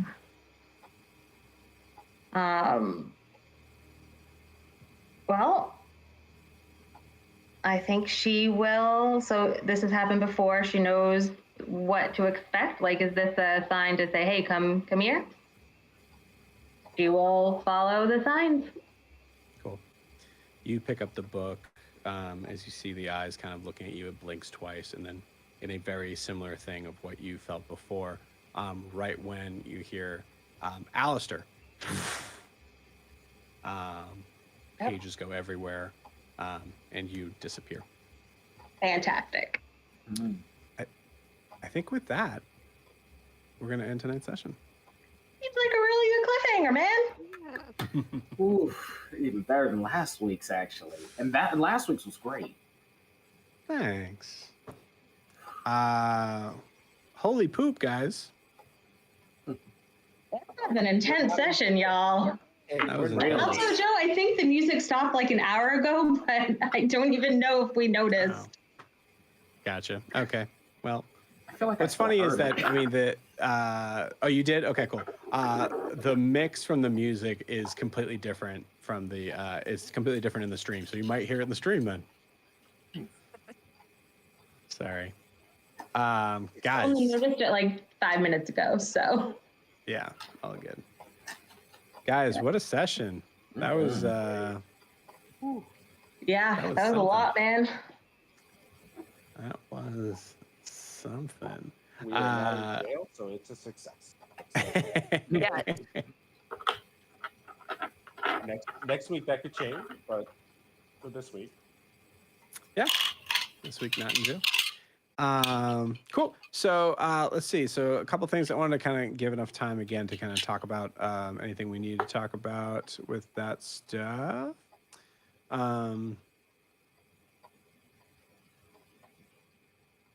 Kiki, just freaking great. So good. So good. I can't even say anything about it, but that was good. And everybody, I really like specifically. I think one of the big things I want to point out is that I really like how Mitch is playing Nalani a lot. Yeah. You are all like extremely mystical, and like also all of you have deep-seated emotional like things, whether it's intensely like good for like IO of like someone who's like, yeah, everything's fine, it's not all bad, like sort of thing. And then the rest of you that all have these like these sincere, some of you have some sincere issues. And Nalani is just the straight man of going like, yeah, this is we need to get out of here. Also, let's not do the thing that's going to get us in further trouble. And who's this bitch? Like, Fantastic. So good. so good. Dude, he's Danny Glover. He's too old for this shit. I gotta Too admit, old for this shit. playing this character standoffish like that is easy because all of you are so fun to watch. Like, Yeah, makes sense. it makes it easier. Also, we're all nuts. Yep. I think you guys pretty much covered everything that I assumed you would. The cave wyvern thing, I wasn't sure. I thought I might have caught Clinton catching that beforehand. Did you catch it or no? Before I said it. So I had a thought about it, but the description wasn't all the way there. So Right. it was kind of, I don't know. But I knew it was heading towards the mountains. I knew that I wanted to get back to the Ludus to grab a few things. That didn't happen. That's fine. But I knew that there was something there. But Right. Cool. Yeah, I had I can't remember the name right now, but I had another magister from Clinton's in the like back burner, depending on if you guys were able to get the door open or by whatever means. But I just felt like I was like, okay, cool. There wasn't a lull here, but there was something where it's like I actually put this as an area of like you guys can sleep here, like it's perfectly okay. And it seemed like that was not where this was going, so I was like, okay, cool. Let's put Dahlia in. that was great. In my mind, I didn't want to sleep there because I guess in my mind I was thinking the way I understand the spell, if I put it in front of a door, that door is not going to open unless it was Right. within the field. And so I just imagined us being in a room with the possibility of being completely surrounded on both sides and people just waiting on us the minute that spell ended. Yeah, it did not feel like a good place to sleep, so good call. That's fair. Yeah, that's totally fair. For the record, most of Dahlia, thank Jess for that. Dahlia was Jess's character. Yeah. So. You know, Gwen was pretty shaken when she didn't even try to hide her disdain. She could not even put on a front. Oh. It was funny. I wanted to play more off of Dahlia and Gwen, but there was just way too much going on. Yeah. So. We'll come back to it. We'll circle back when she's in a better space. Yeah. And she Look, being Gwen takes a lot of concentration, so she did not have it right then. Yeah, makes sense. We have a obviously as a DM, like I know what's going on, but like we have a little bit of IO stuff happening too at the end of this that I'm really I'm really excited to see. Me too. how and when we touch more on that, because I think it also makes a lot of sense for that to be something that would be somewhat later. But I do have some ideas on that. So I enjoyed more IO in this. I felt like there was more IO. Me too. It was Yes. wonderful. Thanks. You handled Dahlia wonderfully. thank you very much. Thank you No for problem. taking that bullet for Gwen. I am fully I'm fully comfortable in my own sexuality, and am Oh, no. very very, very happy to be the one like, oh yeah, I gotta flirt with a player. Let's go for it. Oh Let's yeah, do it. in my case, it wasn't so much a me uncomfortable thing. It was more so an actual IO uncomfortable thing. Yeah. You and I had Makes sense. talked about this, but essentially, IO may or may not have a significant other that he definitely doesn't even want to feel like he betrays in spirit, let alone like just straight up. Yeah. Absolutely. Yeah. That totally makes sense. So that's kind of why I was kind of playing him off, like, especially it's like, I mean, it's not that you're not attracted, not to mention the fact that he's very much of someone that's like, okay, I got the sense, especially even more so when we got to see what Dahlia came from, that she judges people. That's probably the one thing he finds. You could be literally a supermodel, but Right. yeah, that would basically Oh, do yeah. it for him. I thought it was really funny that there was a certain point where like I was like, oh wait a minute, is Io going for this? Like there was something you said and I was like, okay, interesting.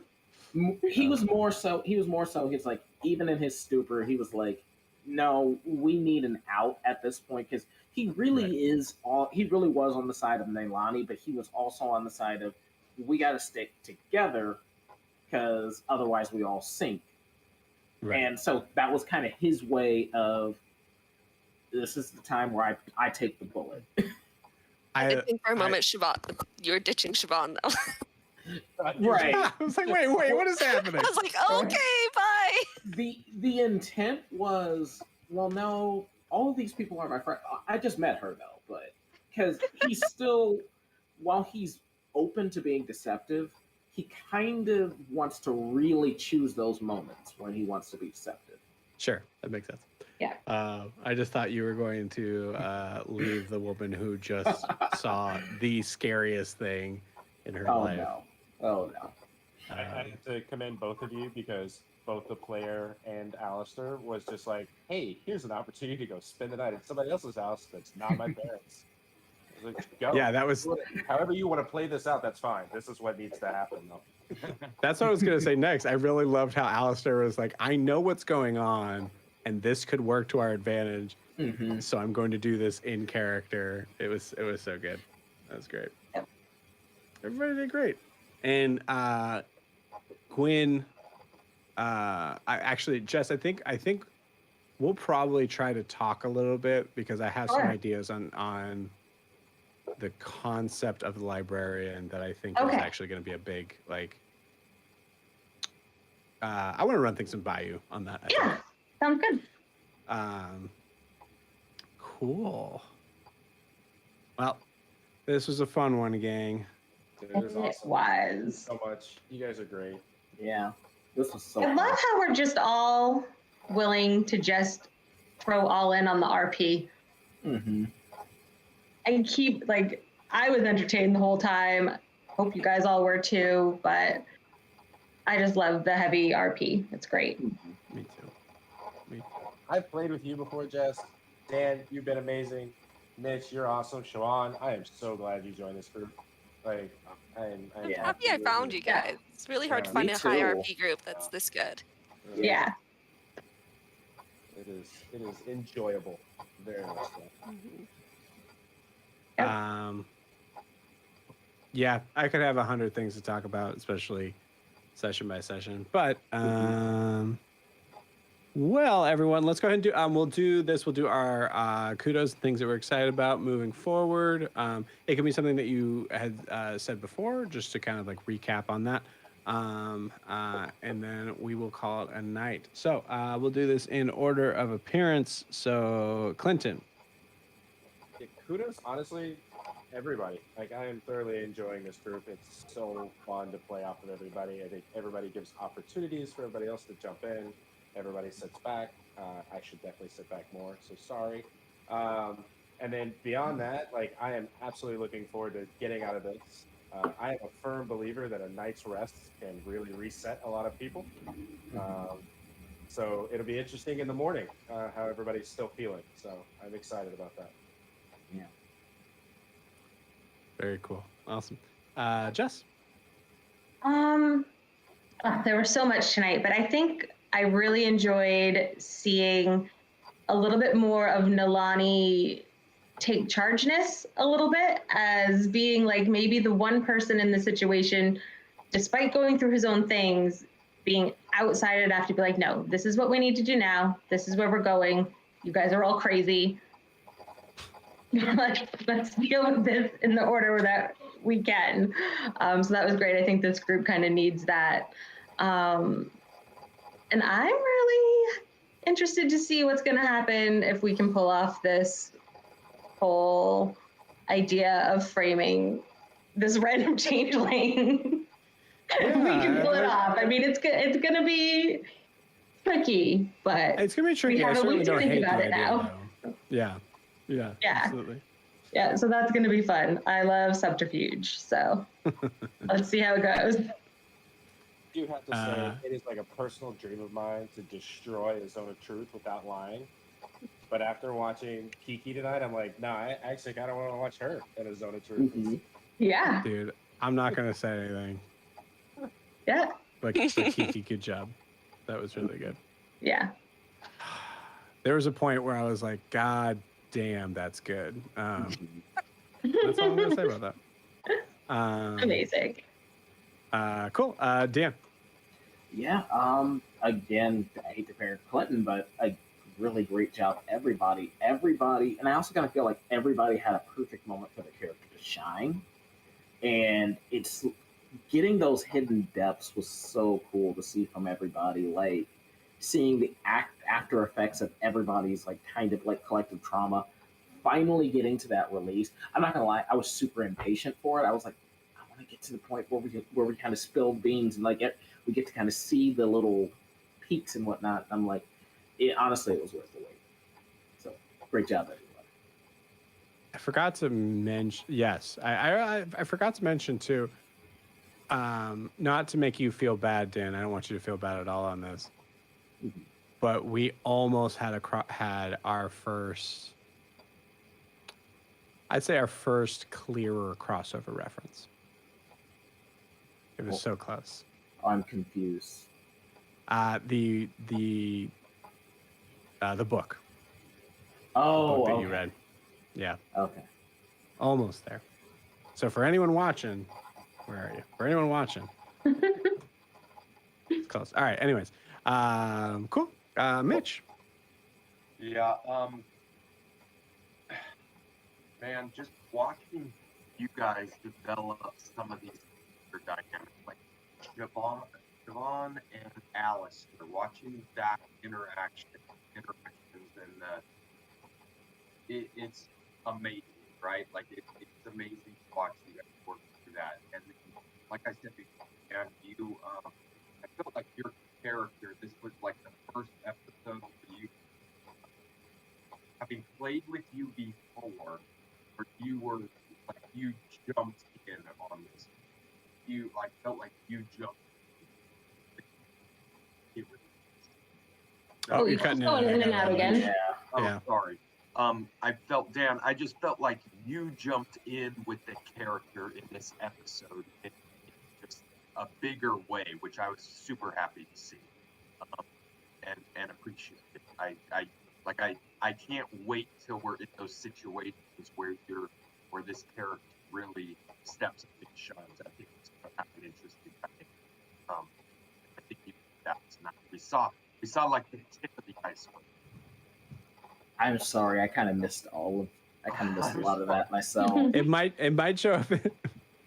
All the more reason to watch the stream because I might show up at the stream. I'll text you later, Dan. Sounds There you good. go. He's There you proud go. of you, man. He's proud of you. He's Oh, proud I of you. liked how you jumped into your character tonight. Okay, Yeah. Which thank we you. all, I agree with. Okay, thank you. Yeah, for the record, Mitch, we could hear like 90% of what you said. So, I'm sorry. I don't know what's going on tonight. I will just say didn't it hear is who it was better. addressed to at first. Sorry. Oh, gotcha. It is better the closer you get. So I think it is a Mhm. volume thing. I think it's a sensitivity thing on that. So we'll try and catch up this week, see if we can try to fix that. But yeah, cool. And last but not least, Kiki. We can't hear you. Can you hear me? Yep. Yeah. Now we Okay. can. Okay. All good. So I think everyone did really great. I loved seeing Io so much more in this, stepping forward, especially with Dahlia. And I liked seeing more of Nalani too a lot, especially him starting to engage a bit with people other than Io. It was really nice to see that. Mhm. Yeah, Nalani basically at one point was like, I don't like Siobhan. That was really funny. I was like, that was great. that was good. And things that you're excited about. Finding out getting a long rest eventually. Yeah, That let's finish that day one, y'all. Biggest day. framing Amir. I think I can do this. I think we can do this. We can frame him. I'll play along as much as I can. Yeah. Cool. Well, awesome, gang. Poop. I apologize. I should have said this earlier, but there is a possibility. I'll let you guys know tomorrow for sure. There's a possibility that we actually might need to. We might not have a session next week. I apologize. Okay. I very rarely leave this basement. This is one of the few times that I actually do on a Friday. So, that's a joke. I have a whole house. I live in the house, not the basement. Your parents live in the house. My parents live. Yeah, just hanging out at home, man. No, it's my wife sometimes lets me sleep upstairs. Just kidding. But yeah, I will let you guys know about that. I'm sure it hurts me as much as it hurts you, but we will figure it out. Cool. Well, with that, I just want to let you all know that I love you very much. Please have a safe and awesome rest of your week, possibly 2 weeks. Again, I'll let you know about that. And we will see you all soon. Bye, guys. Sounds great. Bye. Bye. Bye.